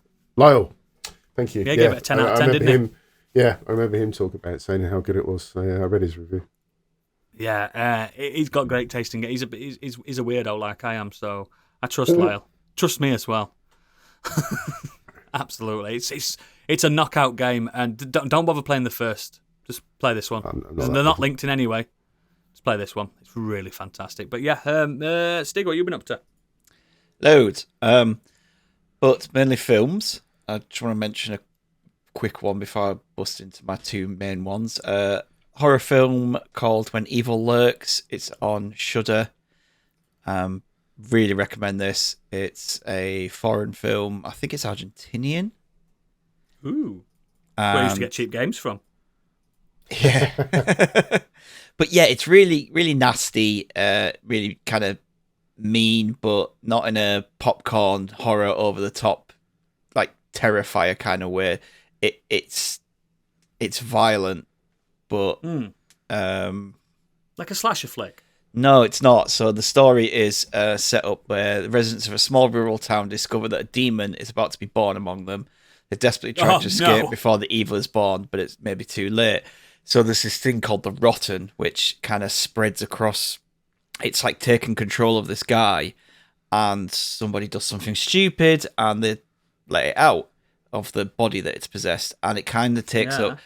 What I really liked about it was that it doesn't take over just one person. It's not like the demon jumps from one person to the next. It starts to spread across the town. At the same time, like a And, yeah, disease. Yeah, almost. Yeah, like a rot. So, I love it. but it's fucking brutal and really nasty, and it does not shy away from doing things to children. Let's put it that way. Oh, that kind of puts me off a little bit. Did you ever watch Terrified, which was that other Argentinian That's horror by the movie same that I talked director. about? Yeah, I'm well in because that first Yep. film was awesome. I've not seen that yet, but it's the same director. It's it so good. I'm it well might in. put you off, but I've always found it kind of brave because Yeah, it is brave. it annoys me when there's children involved and they get away really easily, or like demons are demons, like something that's going to possess. They don't care, do they? They don't care. They don't And discriminate. that's kind of one of the things I really liked about the new Evil Dead film was that it was just nasty, and it was Yeah. like it did not care about hurting the children in that. It's not what I'm not saying. I want to see horror films hurt He children. loves No, it. it just He fucking loves logically it. it makes sense, doesn't it? Logically, it makes sense, and it gives it more fucking tension and weight, and it just makes it. I hate it when the children just get away easy in horror films. Like the if it zombie makes And sense. at the end of the film, Last at the end of of the Us. film, they walk out the city and they look round and go, "We made it." Yeah, some shit like that. But yeah, that's definitely worth checking out. It's When only, evil lurks. when Evil Lurks. Yeah, it's only about. It came out last year. It's only about an hour and a half long, I think. now Didn't know about I'm that. back Thank in. you very much. I'm in. But the two main films I watched this week, I had a free night, no children. Kate was working, so I thought, sod it. Went down to the cinema, get a free ticket, went to see two films. Came out of one, and I was like, oh, there's another one starting in 10 minutes. Can I go in there? She was like, yeah. So I did. Fuck. Who are you sleeping with? Oh, your wife. Yeah. Yeah. So the first one I went to see, I'll talk about that after. That's the zone of interest. The second one was Bob Marley, One Love. Oh, it's the biopic, isn't it? Yeah. So this is the biopic of Bob Marley. It tells a story. I think it's over a course of, it's 19. It's in his 30s, isn't it? It's when he's in his 30s. It takes place over 2 years. Forgive me, I forget what 2 years it takes place over. Gone too soon, man. But it's during the time of kind of political uproar and in Jamaica. Of fighting in Jamaica, and people being killed, gangs were killing other gangs for political affiliation and all that kind of stuff. Yeah. And it's telling the story of Bob Marley trying to kind of help and heal Jamaica and pull everyone together. Trying to be an ambassador, wasn't he?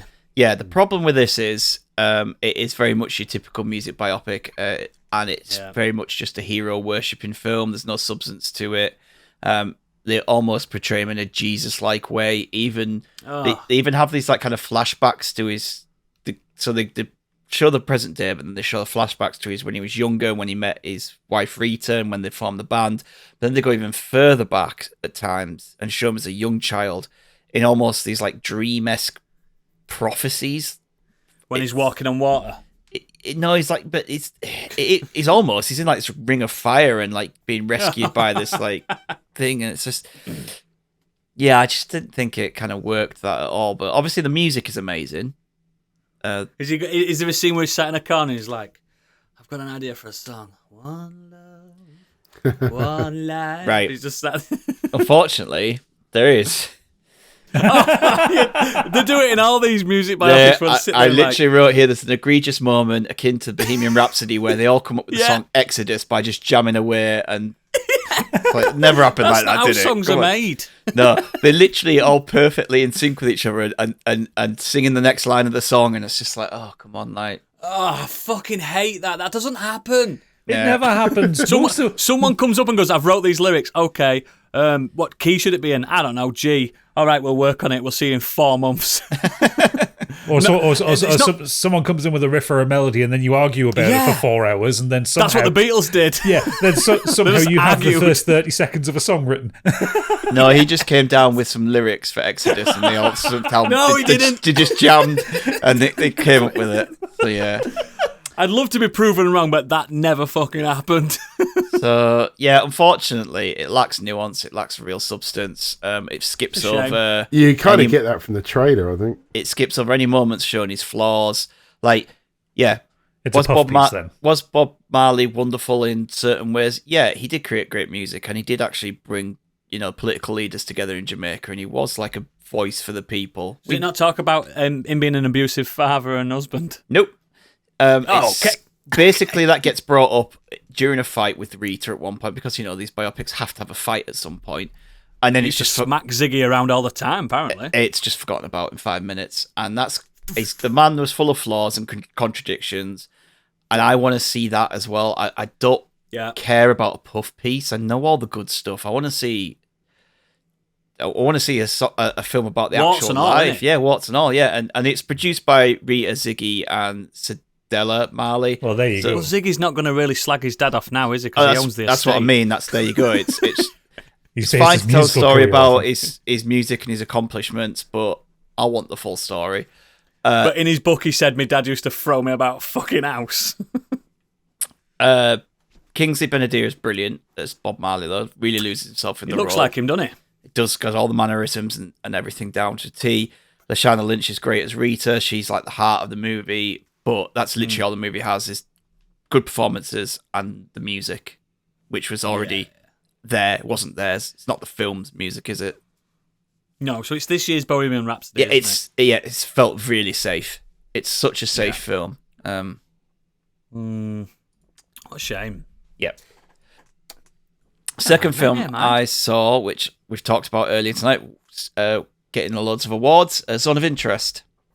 So this is a film by Jonathan Glazer of Under the Skin, Sexy Beast fame. It's his first film since Under the Skin, which was like 10 years ago. God, it feels like it must have been. And it tells the story of a commandant of Auschwitz, Rudolf Höss. and his wife Hedwig, and it's the oddest framing device I have ever seen for an Auschwitz film. Is it a black comedy? No, not at all. It's pure. Oh, so it's proper serious. Proper drama. It's brilliantly shot. The use of sound is fucking incredible. Like the film just starts You were a twat, pitch black, and just the sound that they use right at the beginning, just like fucking on your senses straight away. It really just drills into you. But the framing device of this is we are watching a family who very much love each other in their perfectly nice, almost white picket fence house with this the Nazis. Gorgeous garden, gorgeous like greenhouse and flowers, and they're all having a nice time by the river, and they've got a pool in the garden, and they're swimming around and having a great time. Over the other side of the wall, Auschwitz. Fuck off! No. Yes, I've seen. Yeah, I remember that. Yeah. Oh shit! Because I've also seen that house is actually still there in real life. Like I've seen like Holy documentary in shit. Auschwitz, and like you come out the main gate, and there's just this like really nice house there. Yeah, and genuinely, you're sat there going, I obviously cannot root for any of these people at all. They know what's going off over the wall. Because they know what's going off over the wall, and his wife at one point, like... Auschwitz is Poland, right, isn't it? Yeah. Yeah. I think it's Polish, isn't it? Yeah, it's Poland, yeah. And, yeah, they did, like, even after the film ends, it kind of talks about some of the kind of operation that he was involved with, Horst was involved with afterwards, and the amount of, I think it was Hungarians that they killed. Yes. But one of the best things about this film is you never see anything inside. You are just following the family, and I can completely understand why some people might find this really boring, because you are just essentially following this Nazi general kind of going about his life with his family, and his family just having this amazing time. His wife literally picking through bags of clothes and jewelry and taking things for herself. Like including like one punch, she pulls out this like from the ovens and fur stuff. coat, and she's like checking it out. She gives it to a cleaner. So this needs cleaning before I can use it, and she gets really upset when the threat of them being moved away when he gets posted somewhere else, because she likes living there, because it's a beautiful home. They've got everything provided for them for free. The children are settled. They like school, but yeah, on the other side of the wall, this might be in bad taste as well, and only I can say this. Surely it's going to smell fucking disgusting. Yeah, but I think they've just grown accustomed to it. Used to it. I mean, there are people. There's a lot of burning. It's going to too much spoilers, but her mother, who lives there, does leave at one point. You can tell she does not like it. She can't live with it. Yeah, yeah. But it's just the scenes. There's one point where they're having this garden party, and they're all having a beaut time. Sat there in the lounges. The kids are swimming. They're going down the slide. They're having a great time, and all you see above the wall is just this trail of train smoke coming into Oh no, they're bringing him in, and you know what's going on, and that's and you just hear all these gunshots going off, these shouting, screams. That's and awful. it's all the sound design, because you do not see any of it. There's no. I think that's smart. Smart. Yeah, it's interesting way to do it. It's really, really well done. It's Wow. It's brilliantly executed in the way that it's filmed. That's got to be such a powerful film. Yeah, it is. There is one bit in the film which I don't like and didn't work for me, and they're showing this kind of local. I think it's like a local Jewish family who must be kind of they're in Under wraps. in secret. Yeah, but a lot of them did that. Yeah. while they're doing that, one of the daughters out on a nighttime, kind of putting things by the graves and the near where the holes have been dug. It must be like some kind of ritual that she's doing for them. There were mass graves as well, because they won't be able to have a shiver for them. But the way it's filmed is like in a night vision style, like black and white night vision. It just wow. The aesthetic, odd. exactly. The aesthetics of it do not match the rest of the film, and I didn't like that. I thought there could have been a better way to do that. Then. I think it was probably a way to an attempt show them in the dark. To show them in the dark without having it like how barren it is, brightly lit dark, you know? Yeah. But it just takes you out a little bit because it doesn't match the rest of the film. It's like, this is a very modern thing here, Yeah. set in the 40s, and it just He saps you out of it a bit. Yeah, it's but it's a brilliant film. I know it's not for everyone, so I don't go into this thinking, oh yeah, it's got loads of awards and everyone's typing up. If you aren't interested in an Auschwitz film, especially one that just is literally just following this household go about its daily business, and this general like kind of a commandant, whatever, it's just doing what he needs to do. He probably ended up going to Argentina in the end. Did you say it was a long film or not? It's 105 minutes, so not very long, really. Okay. Oh, wow. Just wondering how long you could have that sort of scenario. You don't want it like a 2-3 hour epic when it's like that long, He sounds to me like one of those context films. Like you get that in a lot of Japanese anime, for instance, where something's happening, but it's all about the shadow of the bomb, isn't it? That kind of thing. It's all, it's that's. That'll be a tough one for me to watch, but I'll watch it. Yeah, I think it should be a tough one for anybody to watch. Yeah, no, mate. There's people going, yeah, I'd live there. There's some fucking idiots out there. But it's. I felt thoroughly depressed when I walked out. It's probably the reason why I thought I'm gonna go see a film about Bob Marley after and listen to some Bob Marley music straight after. Yeah, good timing, to be honest. I'll go home and just hug your family so hard. When the film ended, everyone in the cinema just sat there in the dark with watching the credits. They're like consuming it. Like no one needs a moment. No one moved for a long time. Yeah. And it's not like you're expecting an MCU stinger at the end where Hitler's like, "Hey, I'll be back." I know it's not exactly comparable, but that's kind of what happened when I went to see Oppenheimer. Like everyone just kind of sat taking the moment in for a while. Yeah, the lights didn't go on when we went to see Oppenheimer. The lights didn't go up for ages, and we were just like, "Ooh, that was a film." Do you know what I mean? It's wow. Okay, excellent, Stig. Well done. I think it does need to be brought to light, those kind of things as well, in a clever way like that. Cool. Biggie. Yeah, just a very simple week for me. I played a bit of Alan Wake. One the or first two. one or the second one?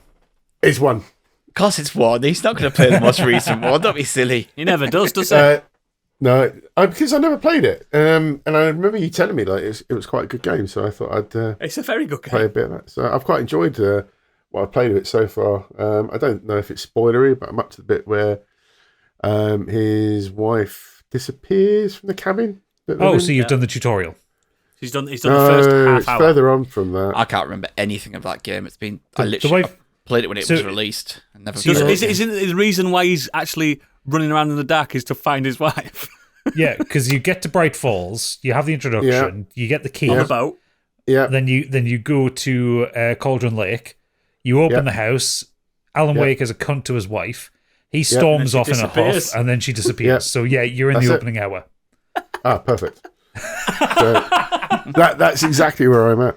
You're 1/10 of the way through the game. But yeah, I can see I played a bit of Control when that came out, and I can see how they've just the DNA's there, isn't it? Yeah. And I'm very interested to play the new one at some point. But when you play your first Alan Wake as well, you can also like taste Max Payne. You can taste it in there as well. It's absolute DNA. It's the dialogue. It's the narration. It's the narration, it's the dialogue, and it's Alan Wake's writing style. Like I walked down the bluff, and to my left, a shadow walked in front of me. Oh no, that kind of thing. Yeah, like the writing in the pages that you pick up. I mean, I would read the fuck out of an Alan Wake novel if they ever fucking put one out there. Mate, day one. But it would be like, it's Garth Marenghi level shit, It's Garth Marenghi without the humor. Yeah, I can see that. Yeah. It's utter dross, but it's so good. You see, I'm glad you enjoyed it. Please play 2, for fuck's sake. Because you guys have said so much about it. Because it's one of the greatest horror games ever made. I've got it. I've got it. I bought it. And you haven't played it because you're in Dragon Quest. Show me the champion of light. No, I'm not playing it because I'm halfway through Deep Space Remake. I'm finishing that first. Dead Space. Dead Space, sorry. What did I say? Deep Space. That's a different game. Sorry. That's Star Trek. Deep Crust Space. Dead Space or a Remake. porn parody. I actually yeah, did plan on. Sorry, Big. I was going to say I did plan on playing Dead Space and Alan Wake over Christmas, and then decided to pick up Dragon Quest. Which is the wrong move, but the right move. I'm not going to spoil it for you there, Stig, but Dragon Quest is better than those games. But it's also a lot longer. It's a lot longer. Is that all you've done then, mate? The other thing I watched was The Wish this week with the little one and wifey. Oh, here we go. Ironically, it really is a Wish.com Disney. That's why he brought it. He wanted to do that pun. Considering they're doing like 100 years of Disney sort of celebration, anniversary. It's just kind of. It looks great. Don't get me wrong. The animation is fantastic. It's a little bit weird. It's got a little bit of kind of like the Spider-Man kind of stuff and Teenage Mutant Ninja Turtles kind of art style, but it's very clean from a Disney point of view. But it looks really good. Like, you cannot knock the animation. And there's loads of nods to Disney's back catalogue with characters, names, and references and all that kind of thing. You know, if you know your Disney movies, you'll spot little things around it. Yeah, you always see the Pixar ball and the lamp, don't you, and stuff like that. Yeah, there's this all sort of little weird little nods and things like that. Is this Disney or Pixar, this one? Or does it matter anymore? No, it's I'd Disney. say it's all Disney based. It's all different. references to all sorts of things like that. Like even the theme song at one point, because the movie's called Wish, and the part of the story is Make about a people wish tonight. Time for making a wishes, wish upon a star, and all this kind of thing. Yeah, The music goes down that road at one point, but not quite. I do remember seeing the clips from the because Chris Pine, who plays the baddie, and it's like the villain song. And, you know, like every Disney film has like a classic. More wishes for you. No, every Disney film has that classic villain song. You know, you think of like Ursula's song in The Little Mermaid and stuff like that. Be prepared. Stuff like that. And this one is Hellfire. something. It's something along the lines of I let you live here rent free. I get no thanks for that. And it's just I let you live here rent free. I get no thanks for that. People were just But like, his first they song showed like is really Hellfire. Like, how do positive. we go from this to this? Yeah. and then he's revealed as the bad guy, and then it's just kind of like, oh, okay. But yeah, the script. the is trailer spoils that he's the bad guy as well. Yeah, the story script is really generic. It's functional. The songs are awful. They've got none of the pizzazz of Encanto or. Yeah, nothing's going to touch Frozen. that. And Moana and stuff. But, you know, you'd think if they're going to make such a big celebration, they would have. That's what makes those sort of movies popular. And the songs just aren't there. They're just really forgettable. But there's one really convoluted, really complicated words. And they're trying to be very clever. I mean, you know, Matilda, which has Tim Minchin writing that. Is it the school song, the alphabet song? Well, he wrote the whole musical. Really clever lyricism. It's good music from that film. It's Only a so ginger clever. can call another ginger. That guy. Yeah. But I'm kind of gutted that Wish turned out to be a load of shite, because I remember seeing the reveal trailer for it, not like the first story trailer, but like, and I adored the art style, because it was this kind of weird CGI on top of kind of painted static images kind of thing, and like it looked really interesting. And I always like when people try something new with animation, you know, it's like your Spider-Verses, your Teenage Mutant Ninja Turtles, Mutant Mayhem, stuff like that, where something looks different and kind of pops off the page. And I thought this did it in a very Disney way. And I thought, that has the potential to be great. And then I read about the story, and like even down to like the voice acting and the songs being boring. And it's just like, well, that's a wasted opportunity for your 100th anniversary. And that is exactly it. And the fact is, kids will lap it up. They'll enjoy it. You know, they'll be happy. They'll watch it. It's and a enjoy safe it. film. I really like that movie. It is. They won't beat definitely Frozen 2 for music. Frozen 2's got one of the best soundtracks of Still need to see that. ever. And when people come out of that film and they were like, "Oh, the songs aren't that great," and So much better. Go back and listen to them, because they are better than it's a better film than the first, It's a way better film. and it's better Frozen songs 2 as for well. me is like top 10 Disney animation films. Yeah, It's I agree. fucking insane. Show Yourself is one of the best Disney songs. Like, it's up just there. one of the best ones. Yeah, I agree. And mate. this Frozen movie 2's like does not have beast. anything like that. Nothing. They should have just Nothing done to Frozen 3, shouldn't they? They should have just Frozen got 3, baby! our 100th year anniversary. Frozen 3, safe bet. Yeah, But yeah, I'm kids all will over like it, but don't get excited. My as an kids adult to hated go and Wish. watch it. Both of my kids watched it downstairs, and they came upstairs and told this other week. They said it was shit, but they didn't say shit because they're not allowed Rubbish. to say that word. They said it was crap because I let them say crap. Yeah. But yeah, they didn't like it. They both love Encanto. They both love all classics and stuff. But they Same. fucking did My daughter not was like really it. excited. She enjoyed it, but if I asked her sing one of the songs, she'd just look at me. There was blank that other stare. one that they watched as well. I don't know if it was last year, where it's like in a fantasy land, and they hated that as well. I don't know what that's called. They were like monsters and Onward. stuff, but not Monsters Inc. Onward. Yeah. Yeah, they fucking. I liked hated Onward. That was good. That. They hated that. It was like a 7 out of 10 film. It was enjoyable. It was funny enough. It was one I really of the liked better Chris Pratt voiceover moments. My daughter's just waiting for next Moana or Frozen. That's what she's ready for. She's I've just, pining Moana's for it. coming. I've just found the lyrics to the "This is the thanks I get." Then this is the chorus bit. It's so fucking cringe. I let you live here for free, and I don't even charge you rent. I clean up all your messes, and I'm always there when you need to vent. I give and give and give and give. You'd think they'd be content, and all I really want is just a little respect. And this is the thanks I get. And this is R-E-S-P-E-C-T. like the fucking bad guy song is just a fucking pissed off dad. Yeah, it's basically. But the song in the forest is just so the lyrics, the words. It all that they use wrote in it. that, No one massive just can't have mental. written this. Makes It's not like no Lin-Manuel sense. Miranda or anything, is it? No, Someone it's like him. Not that caliber. Kelowna Sonora. Who I don't know who No that is. idea. No idea. But yeah, that was Okay, cool. Gadget finishes off. Okay, well, I'm glad you didn't come to me after Stig, because my main thing is very war-based, but a couple of other things. The glorification of war. Yeah. A couple of other things. I'm on the Vinegar Strokes of Cyberpunk at the minute, so I'll finish the DLC. Vinegar strokes. Well, when I was playing last night, I got the "this is the point of no return" message. So Yeah, I'm doing the other there, stuff. mate. Yeah. And You enjoyed the Fanny Libs, didn't you? Fanny Libs was fucking brilliant. Ain't it the best content they've done in years? It's the best content. It's best content since Hearts of Stone. The only thing that stops Fanny Libs being a 10 out of 10 is Idris Elba's accent. He's terrible. It does grain on you, but yeah, it's their best content since Hearts of Stone. I think it's better than Blood and Wine. Yeah, I think also because it's a kind of a different gameplay style to the main game, because it's kind of a little bit of a spy thriller rather than a survive. Like, I've got to hurry and survive this thing. But what I also appreciate about the DLC, which I don't think the main game hasn't nailed even up to this point where I am, it made Johnny Silverhand a character. Yes, Because I said that. I liked Keanu Reeves in this. Yeah, Yes. there's a lot of kind of Johnny Silverhand's backstory that wasn't in the main game, and a lot of humanizing stuff about him, because in most of the main game, he's just a fucking prick. Remember that scene when you first meet him and he walks on stage and he smokes a cigarette? Give him my guitar, man. No, he calls it his axe. Give me my axe, man.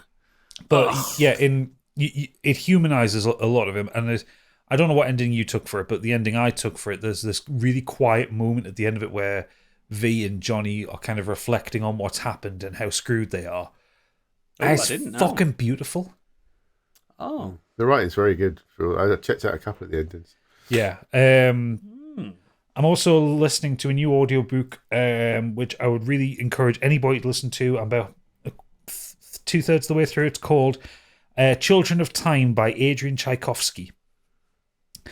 And it's The Tchaikovsky. not the Tchaikovsky. This is the British Tchaikovsky. Adrian. He's been dead a long time. Yeah. It is a sci-fi post-Earth colonial colony ship novel. The basic structure is it starts off with a terraforming project that kind of goes awry because of a terrorist attack. But their intention was they would be infecting these monkeys with a virus that kind of promotes evolution faster. Those damn dirty apes. But shit goes sideways, and the virus makes its way to the planet that's been terraformed, but it doesn't infect the monkeys. It infects the insects and the spiders. Oh. You love a spider as well, you It's not like you to read like depressing sci-fi. Gadget. Well, No, he hates it. He hates it.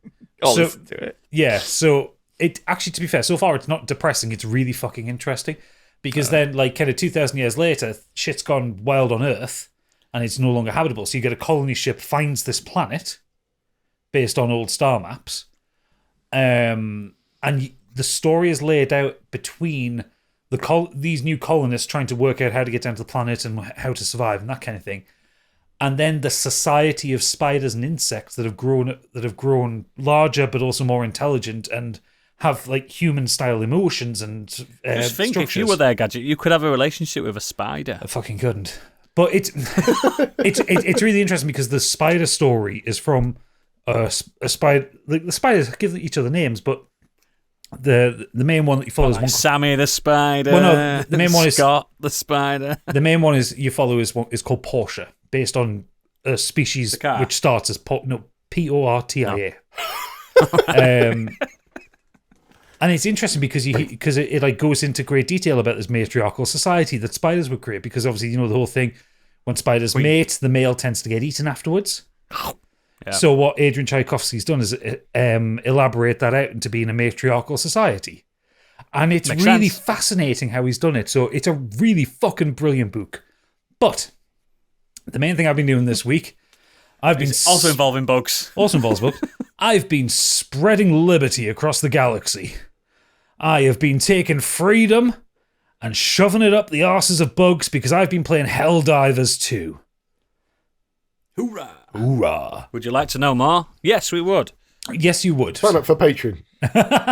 So Helldivers 2 is made by Arrowhead Studios. We talked about it a little bit earlier on in the news because it's been such an unmitigated success to the point I can't actually play it right now. That it's so successful. It's a follow-up to the 2015 game Helldivers, which did all right numbers. What they've done is they've changed the perspective in this one. So the original Helldivers was a top-down twin-stick shooter co-op kind of thing. And they've turned this into a third-person, more arena shooter horde mode kind of thing. It reminds me of the shift between Risk of Rain and Risk of Rain 2. It just completely changed it up. Yeah, very much. For the benefit of it. Yeah. What they've created, so this game is a massively online game, but it's not an MMORPG or MMO shooter or anything like that. It's just massively online. You're all on the same server. You're all fighting in the galactic war for freedom and liberty. Spreading democracy across the galaxy against the Terminids, which are the bugs. Very Starship Troopers like bugs. Democracy, though, isn't it? What's the term? Managed democracy, where managed democracy is the best term. Basically means totalitarianism, guys. Yes, because the algorithm picks the government for you. I fucking love that. Managed democracy. That is such a Paul Verhoeven fucking spin. That. Oh, That's it is. genius. I mean, when you go through your basic training, like the basic training, the tutorial is fucking hilarious because you're guided through by General Brash. Oh, I bet he is. The oldest, most grizzled Helldiver to ever exist. Does he have a scar on his face? You don't meet him, he's just a voice. Oh. But as you going through the training, like he's like encouraging you with like that kind of full patriotism. Like he goes up and shows you how to like interact with the terminal and goes, was it as the finest code entering I've ever seen, cadet. You know, shit like that. I bet you say that to all the boys. He literally does. It's all recorded. You go. There's the bit which teaches you how to like use grenades against enemies, and he goes, "That's brilliant." You served a cup of liberty to that bug. You know, shit like that. Yeah, it's so stupid. It's got a great. I love the fact that I love managed democracy so much. That's the podcast title, by the way. Yeah, absolutely. Managed democracy is genius. The game has very little story, obviously, because it's an online game. But it has the context and trappings of this kind of Starship Troopers, Paul Verhoeven kind of weird, fascistic, totalitarian state that exists. You are a soldier of Super Earth. Not Earth. Basically America, guys. Super Earth, where basically America has just taken over the Earth. And you are sent... Earth Plus. You are sent out to spread democracy, but manage democracy. What you get is 4-player co-op, third-person shooter. The missions themselves are basically, you know, like go doing like the basic objectives. Plant like a bomb. Plant a bomb here, kill so many of these things here, rescue these guys here, set up the beacon here. What the game does well is emergent gameplay, almost in like a kind of multiplayer immersive sim kind of way, because everywhere you go has realistic physics and reactions to things. So if you go on a planet that's icy, you slow down because you're cold. You go on a planet that's hot, you can move faster, but your weapons overheat. go to a high gravity planet, you can't run as fast, and your stamina goes down faster, that kind of thing. If you're moving while aiming, like your shots will miss more likely. You've got to get down crouch to aim properly. Gravity acts as you would expect it. And what this results in is the most chaotic, fun game I've ever played. It's badass. Nice. You have the ability to call down airstrikes from your ship stationed in orbit. I've seen the nukes. The nukes, the orbital drops, the fucking napalm. Like, it gets fucking Vietnam style in this at times. Nothing screams democracy like napalm. No. And the game has, like I say, it has all these realistic functions of a world to create immersive gameplay. There is friendly fire on, always. Oh, I've seen people walking through streams of fire. Yeah. You have to coordinate with your teammates. Yeah. If you are killed, you get to respawn. You get another hell drop, dropping from orbit. Be careful where you land, because you can kill your team. You could kill somebody. Yeah. But if you're clever with it, you can kill the enemy. Yeah. I've beaten become a missile yourself. I've beaten a boss by flying through it in me pod. Yeah, that's brilliant, genius. There are there are two factions in the game at the minute that you're fighting: the Terminids, which are the Starship Trooper style bugs, which are very much a horde. And then there are the automatons, which are fun in a way I didn't expect, because they're basically like Terminators. Nice. So on one side of the galaxy, you're playing Starship Troopers. On the other side of the galaxy, you're playing like Terminator Salvation in a horde Terminator mode. Resistance. Or Terminator Resistance. But yeah, these robots coming at you with these kind of bright glowing red eyes, they're fucking terrifying, with chainsaws for arms and shit. Oh, nice. Of course. Oh, yeah.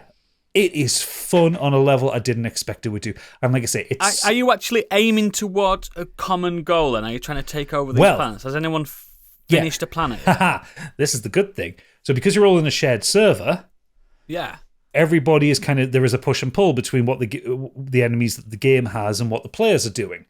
So you do a mission... You do a mission on a planet, and you add to its liberated score. The higher the liberated score, the less enemies are on that planet. And eventually, if you clear all the planet... If the community as a whole, across PC and PS5, clear all the planets out and get them to 100% liberated, you take back that sector. So what they're doing is they're putting Imperial... There's currently an automaton event on as we're recording, where the automatons... And they're really fucking hard missions because they're fighting hard. And, you know, the automatons are removing liberty from planets. So... Can't be having that. No, the reason you'll be having it, Oodles, okay? This is a live service game that costs £35.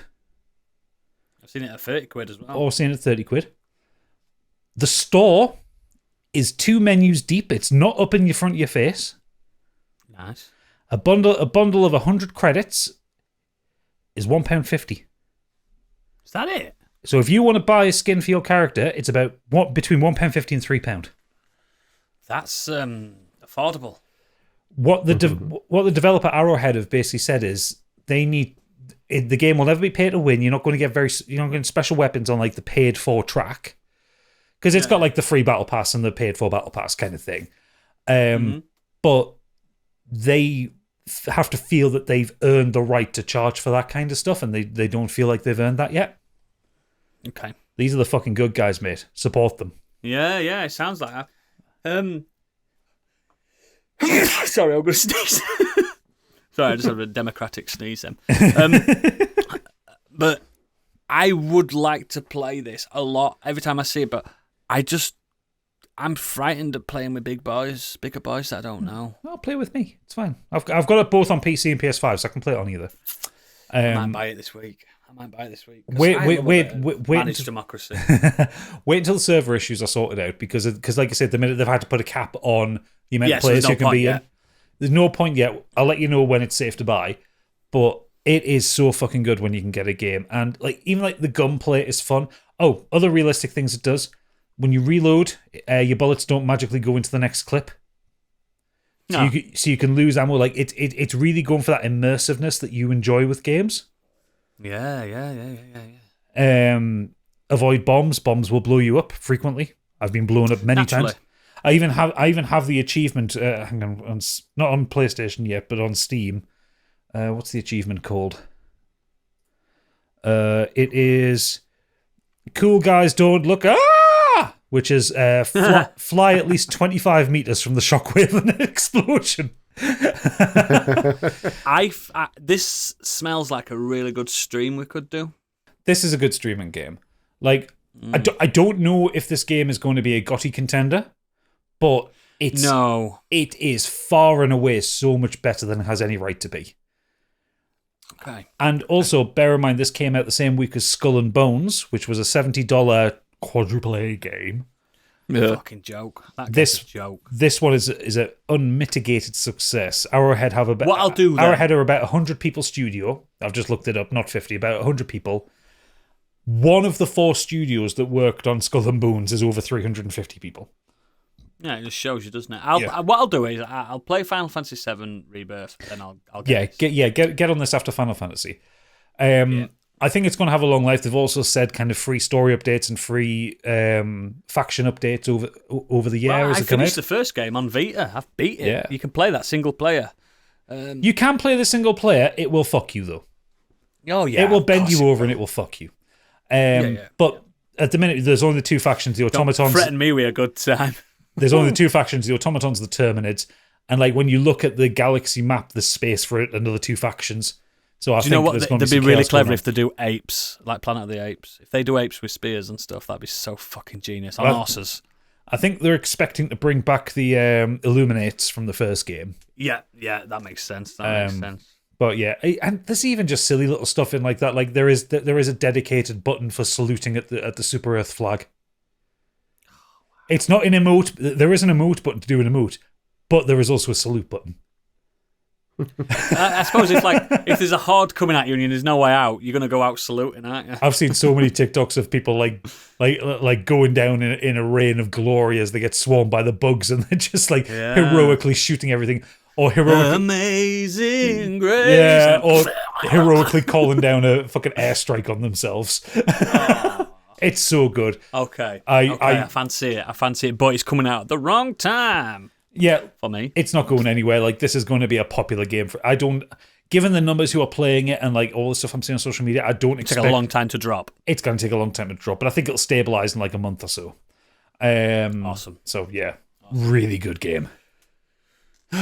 That's how you become a citizen, guys. Join the Global Infantry today. Speaking of Global Infantry, do we have any Global Infantry cadets sending us any feedback? Nice segue. Yeah, we have some recruits ready to sacrifice themselves for democracy. Absolutely. Starting off, Cadet Bobby Wayne. Finally. Good evening, got lost strangers. in the mail, didn't it? Have you missed got me? Lost last week, yeah. Yeah, Biggie. Whoa, no. Wasn't You collect me, the feedback. I mean, you could have looked in the spam. Think of it this Why way, would I Biggie, look in right? the spam? Nothing's If the ever Royal in there. Mail, let's say you're the Royal Mail and you didn't get the parcel, who would we be complaining to? The Royal Mail. Come on. Anyway. Not having it. He says, I've blown off the cobwebs of my podcast player now. I'm commuting for work again, and I've figured I'd dive right in and get involved. This week, I watched The Marvels. I'm sure this has been covered before. It has. But I wanted to point out a conversation you briefly had previously about how AI is getting involved in the movie industry. Oh, yeah. Have you noticed that how there's been a big shift in the attitude to AI in movies lately? Historically, AI always turned into the looming threat, looking to wipe out humanity because people are too stupid to look after themselves. Think Age of Ultron, Terminator, The Matrix, M3 GAN, etc. M3 GAN? Yeah. Megan. No, Megan. He's written it phonetically here. So. No, that's how it's done that's how it's Is it? titled. Trust me, that's how Yeah. No, he's written it as words. Oh, right, okay. Not M number 3 GAN. He's got a Yorkshire accent. He's typing so it's English. Ah, right, okay. Well, the No Marvel wonder it went into spam. Fuck off. Well, the Marvel shows that without AI, a civilization can be wiped out because peoples are too stupid to look after themselves. Somehow, the motivation for the bad guy in this movie is after Captain Marvel destroyed their AI, their son died? This most certainly reeks of a script written by a computer. This isn't the only movie doing this either. Have you noticed the positive humanizing theme towards artificial intelligence these days, a la The Creator? Now, I'm not one for shouting about the Illuminati in the street. I think you are, Bobby. But but it definitely feels like there's an agenda going on. Social conditioning to accept how the world is evolving to use AI, perhaps. All in all, I can't wait to be in my floating chair from Wall-E without a care in the world, but if I have to suffer through movies like The Marvels to achieve that goal, then I'm most certainly not sold yet. Other than that, I've been smashing a game called Foxhole. More on that next week, hopefully. Also, Robert, happy birthday. It's his birthday today. Oh, happy birthday. Happy birthday. Happy birthday, Nick. 34. He's only a pup. Oh, bless him. He's just a Love that baby. kid. I miss you. We need to have a sesh again soon. I miss you. You know, you have a phone in your hand. You can ring him rather than communicating via podcast. No, that's the only way to communicate with people. mates don't ring each other. They message each other on Facebook Messenger saying, Pint. "Are you off out this Podcast. weekend?" And I'll go, "Yeah." And you never set a time. You never set a date. Tell you what, You Yeah, just but have they a also now- don't now do it you on a communicate. podcast that comes out 4 days later. Yeah. Now you're commuting again. You got time for podcasts. Get on the Patreon. patron. Kenny Great. Potter? Kenny Potter, great series. I don't know if Rob likes Harry Potter that much. But Matt, you don't need to. It's a great series regardless. Yeah. Yeah, but he doesn't. And he He's should be- heard he me should- all his Oh, I fucking heard. life. He He doesn't should- need me in his ears. Should be supporting his best friend. Doodles! He doesn't need me in his. You're trying to sell the Yeah. Patreon here.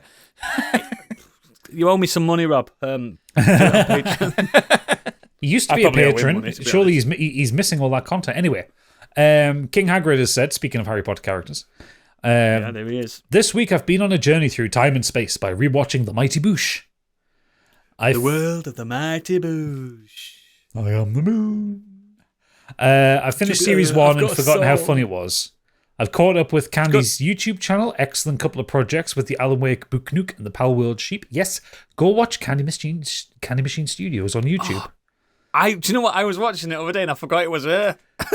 She's just very watching it, good at what she does. It came on, and then I heard her voice talking in the background, and I'm like, "Oh, it's there she is." When she's talking about that girt big puddle that Saga Anderson stood in.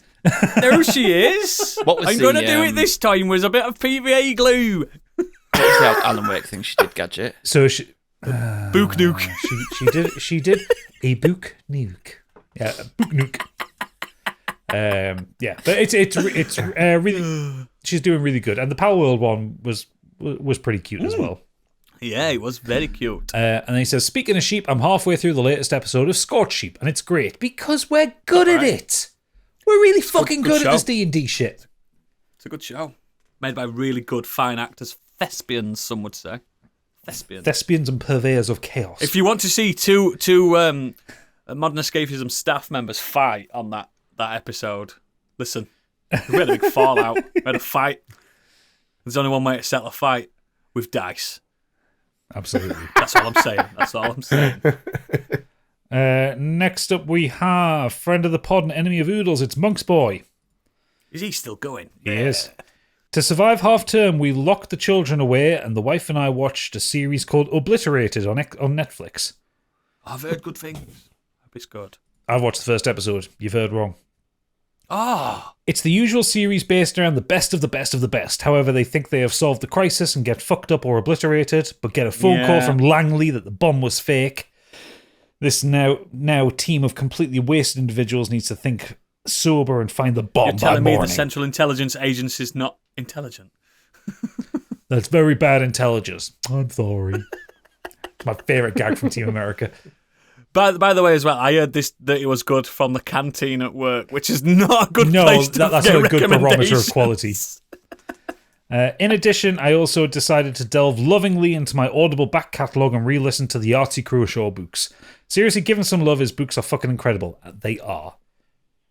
You're a big fan of him, man. I am, yeah. I really like, and I mean, I love Zero Punctuation, which is now called Fully Ramblematic. Like, I love his style of doing things, but his books are really funny. Like the two sci-fi ones he did, We'll Save the Galaxy for Food and We'll Destroy the Galaxy for Cash. They're fucking funny. They're really brilliant books. Yeah. But even just like conceptually, like his second book was called Jam, which was about a sentient murderous layer of jam that was attacking Brisbane. Mate, you never know. You never know. Never know. Following up from that, we have Mr. Worldwide himself. It's Planty. Oh, he's back. He can't keep away. Can't give away. Well, dear friends, back to the reserves of Planty this week, and that's fine because it's been a slow entertainment week for me. For 100 things we learned from film, we did The Warriors. He's doing The Warriors. He's doing The Warriors. He also I'm had paying for this shit. I didn't even know he was doing The Warriors. One of my favourite films of all time. He has a note here that says, pause an hour for Biggie to respond.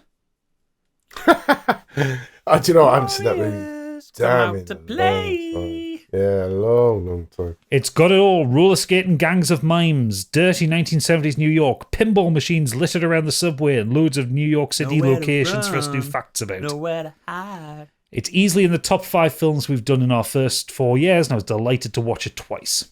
Such a good fucking film. Do you think it is a would have hold up this time around? I think I think it's one of those films that's outlandish and weird enough that it does like survive from the 70s to now. The reason as well, and cosplayers love it as well, because you got your baseball furies, you've got you've got the Warriors themselves. Everyone likes to dress up as them all and stuff. I might give that a watch before I listen to his podcast. Oh, It's also such a good. I watch it every year. It's very camp. It's super camp. Super camp. The big one for me this week, for me and Rachel, though, was Oppenheimer, because it literally took us all week. Boom! The best cast of anything in 10 years of cinema. Crash! Easily. Lots of men talking at length about science I don't understand in grey rooms. Smash! The atom. Women not really existing in this universe.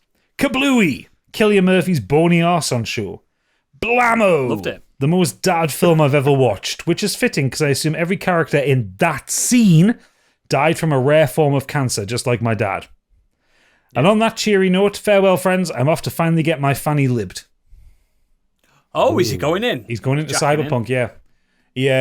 He's good. He told me privately that he's not got the mental health at the moment right now for Disco Elysium. It's a bit grim for him.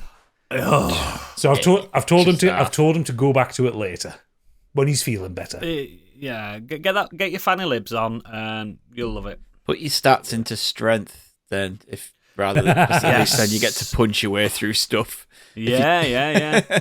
I think it's more the context. I know, but like that'll help. I don't think he was struggling with the gameplay itself. I think it's more the tone. No, that's what I mean. That's what I'm saying. Like, true. But punching your way through people, use it as therapy. Punching the actual Nazi, and it will help. Fucking Megahead. Was it Megahead? Yeah. That round kicked him. So did I. It was great. It's always great round kicking a racist in the head.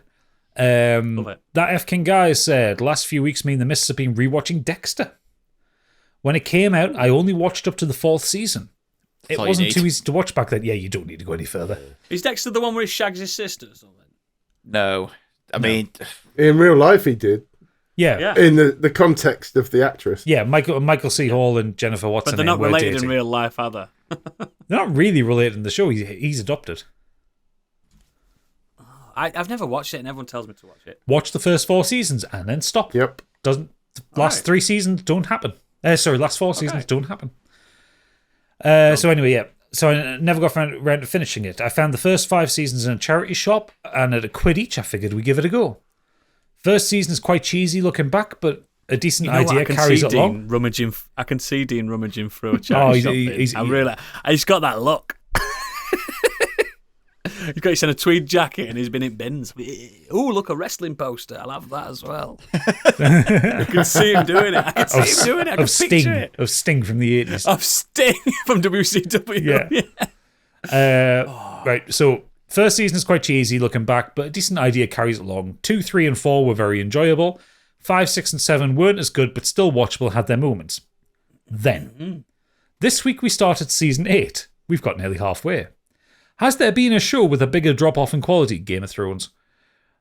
I know roughly how the show ends, and it's hated by everyone, including the star. I didn't expect it to be this fucking bad, though. From the first episode, it's almost unwatchable. The script direction, editing, sound design, music, it all looks like they just couldn't be fucked. And I'm only still with it as I've invested so much time in the whole thing already. We'll likely give the new miniseries a watch, though. It cannot be worse than this. Seriously, give up. Do not finish season 8 because the ending will make you obscenely angry. The final one that they did when they revisited it was okay. Tidy. Yeah, but Dexter the reunion. They didn't need to do that though. They only did it because the fucking ending of season 8 was so fucking bad. Yes. So it's a retcon. No, it's not a retcon. It is a sequel, but it's kind of like Yeah, trying we need to to do end it on a something. better note. Yeah. Oh, dear. I never Here's even a- bothered watching it. I watched it through. Season 8 kind of undoes a lot of the character work. It ruins a lot of very good characters. Just couldn't It's be a good arsed point. with I it. think that drop in quality is probably. He's right. I with that. There's not many can shows say that it do from that. from something, but it's not a continuation. Like the Twin Peaks, the newer stuff was shite in comparison to original Twin Peaks. I think Dexter Season 8 as well was the one where it had Colin Hanks as the baddie. No, that's like 6, something like that, I think. That's 6. Anyway, yeah, rest in peace, Dexter. All right, okay, yeah. Stop looking up Dexter facts. I was trying to find out who the baddie was now. Okay, I'll look it up later. Do it in your own time. This is my own time. Zenos is in. He said, I told you this Strap week's in. feedback would be shorter. Once again, my apologies to Stig. So here you go. Also, well done with reading comprehension, Stig. You're muted. Sorry. Best way, really. Yeah. I've finished Mega Man ZX from the collection that's on Steam. I've read Neil Gaiman's Yes. Neverwhere cover to cover at least 4 times. Yes. Remember just after Christmas when I said I had to force myself to slow down with Starter Villain? Well, I didn't do that with Neverwhere, and it took me about 4 hours during a particularly quiet afternoon of work to finish it first go. This book is excellent, and I don't want to spoil anything. I can tell you it's set in London, not the one you know on the surface, and that my favourite character is the Marquis de Carabas. Yeah. He pronounces it both ways, so don't worry about mispronunciation. Yeah, you can't get it wrong. If you've encountered any of Mr. Gaiman's other work and enjoyed them, you'll probably enjoy it and should look up a copy. 10 out of 10 book. It's been a long time since I read something 4 times in a week. Impressive. Gaiman's never made a bad book. Ever. He hasn't, no. American Gods is probably his poorest one, and it's still like an 8 out of 10. Yeah, but he did put his name in American Gods Season 3, though, and that weren't good. Oh, I'm not on about the show. No, but I'm saying he was involved in writing that. Oh, yeah. fuck that. As for Mega Man ZX, it's a pretty solid port of the game, as I remember from the DS, but Jesus Christ, I'd forgotten how much of a pain some of the platforming was. It's difficult. Trying to get the third sub-tank for extra health storage was harder than the entire boss rush and the final boss put together, which, ironically, was what I wanted it for. So I ended up dragging some of my friends into a call to watch the bullshit I was dealing with, so I didn't feel quite so bad about it. The game's still fun, but I cannot play this as well as now as I could when I was 15 because my hands just can't keep up properly. Welcome to getting old. Fortunately, there's a checkpoint system added in the collection, which means you've basically got unlimited lives and lose far less progress than you would have had on the DS. And without that, I probably would have given up on it entirely. 8 out of 10, but that would have been much lower without those checkpoints saving me all the backtracking. Let me recommend Mega Man 11 to you as well if you've not played it. It probably has, but that's got a mode where the bottomless pits, they don't exist anymore, and you have infinite lives and stuff built into it.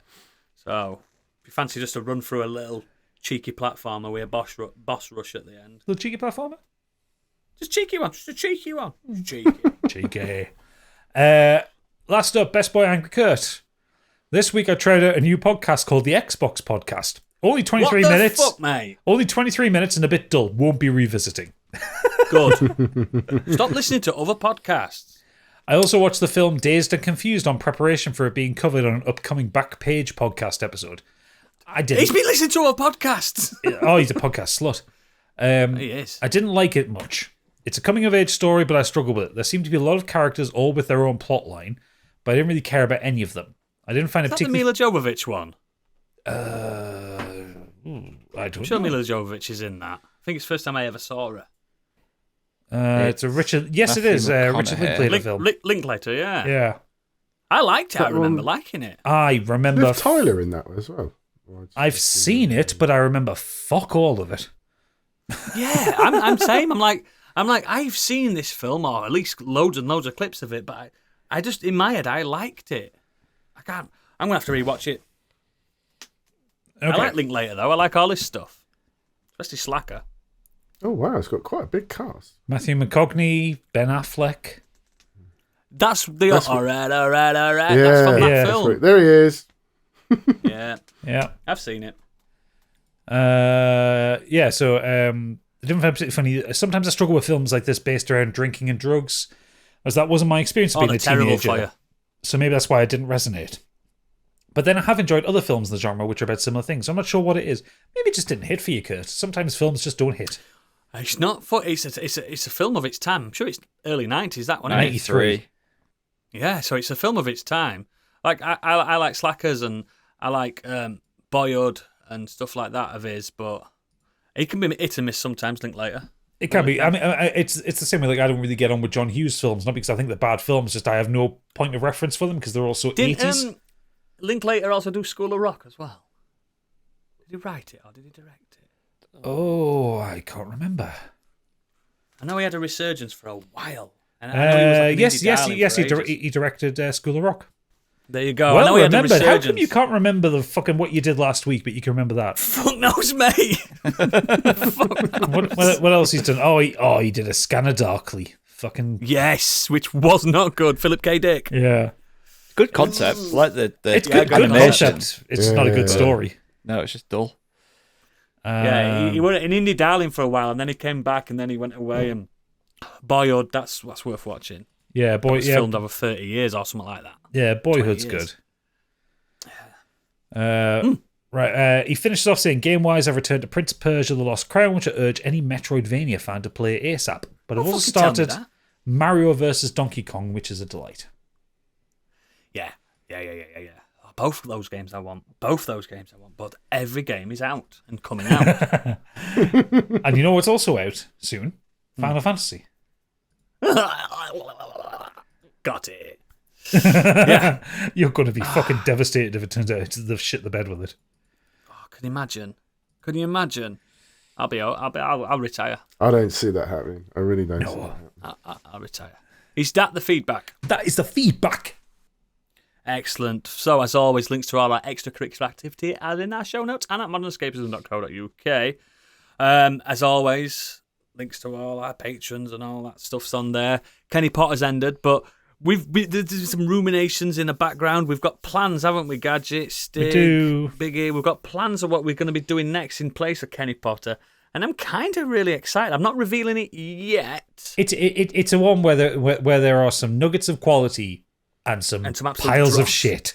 It's a series again. We're going through a series, and then eventually we're going to be doing the promised stuff with Candy later on that we mentioned last year. The Resident Evil stuff at the end of this year. Yeah, she's just unfortunately Candy's going to just be a bit busy this year. But yeah, the thing we're going to be discussing in his new Kenny Potter replacement, it's very on point at the moment. It's very in the zeitgeist. Yes. I'm not going to say it yet. We're going to wait. We're going to wait till we've got a name for it and everything. But I'm really excited to do it. It's something in, especially mine and Stig's wheelhouse and Biggie's wheelhouse as well as Gadget. We're just the best at what we do. Oodles is going to be insufferable throughout. Oh, yes. Do you know how Stig was like, in the books, get fucking ready. Get fucking ready. It's going to be pretty fucking special. But yeah, if you want to be a patron, again, from as little as £1 just to support us, but then you can go all the way up to the Biggie Bundle and enjoy yourself and have a great time. Yeah. Normally, this would be the segment where we'd have a trip down to Candyland. but Actually, she has sent in a You're having a Candyland. laugh. Well, let's go to Candyland.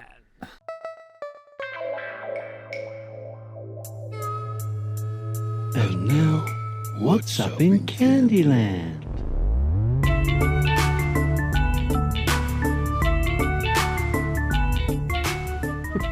So the Candyland message that she sent consists of 3 words. Oh, no. Oodles, put down your drink, because this is the kind of thing where you'll get angry. Oh, for fuck's sake. RGB toilets. Discuss. No, for fuck's sake. Now, What is she on? listeners' context, Candy is a person who should not be allowed grown-up money. Because she was on... What's that website called? Temu. Temu. Internet. Just the internet. Where they steal your Yeah, credit well, they card steal your details. credit card details. You sell your soul to the devil. And she ordered a light that you put in your toilet bowl to make it glow RGB. Bear in mind, guys, she didn't have a toilet bowl for a year For like prior to this. £2.97 or so. It's going to fucking electrocute her. She was also looking at RGB shower heads. Bear in mind, guys, as well, when she's on the toilet, she's an aggressive pisser. She's told us this as well. I've been in the next room. She put in our WhatsApp £2.17. You can't put a price on pure joy. Honestly, what a triumph! I'm pumped. And we were talking about it's cheap shit that they steal your money. She said, it's fine. I'm willing to pay that price for a disco bog. Disco bog. Again. She wonders. She lays at night wondering why she's single. It's not the game of bed. She's more than beautiful enough to attract the opposite sex, but it's everything that comes with it. There's a package there that you've got to buy into. There is a context of insanity. She needs basically the general manager of Temu to be her fella. I think just someone needs to take a debit card off her. She probably memorised the fucking numbers knowing her. Yeah, it's got saved on Google Pay. Yeah, Tattooed. Google Pay. I worry about her. That's the problem. I worry about her. I genuinely do. She's going to be like, guys, remember when I bought that LED bog of a year? I've just got a nasty electrical shock. And my minger's burnt to a crisp. Oh, no. You know, funny libs after that. She will. She is an absolute terrorist, but she's a national treasure. She is. An international treasure now. Now she's getting marketing from China. Oh, she's I'm huge. sure that's where probably Temu comes from. China. It is. Yeah. I hear she's huge in China. China. Yeah, but yeah, that's Candyland minus the candy. Again, even when she's not here, you can still smell it. You can still smell that she's here. There's an essence.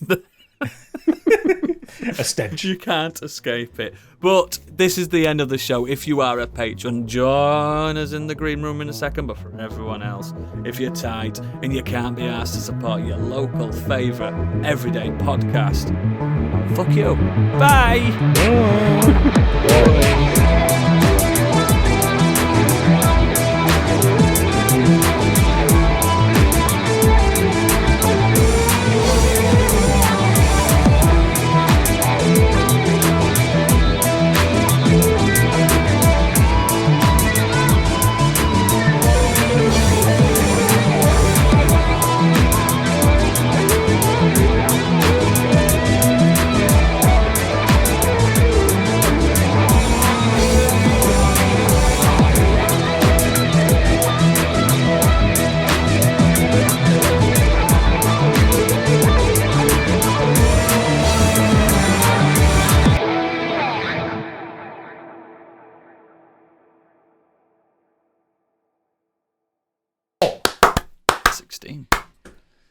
Four rounds of four. Two eights, mate. Fucking 2 8s. Oh, for Are you ready? 32. That's right. Square root. Let's go. Love a bag of weeds, mate.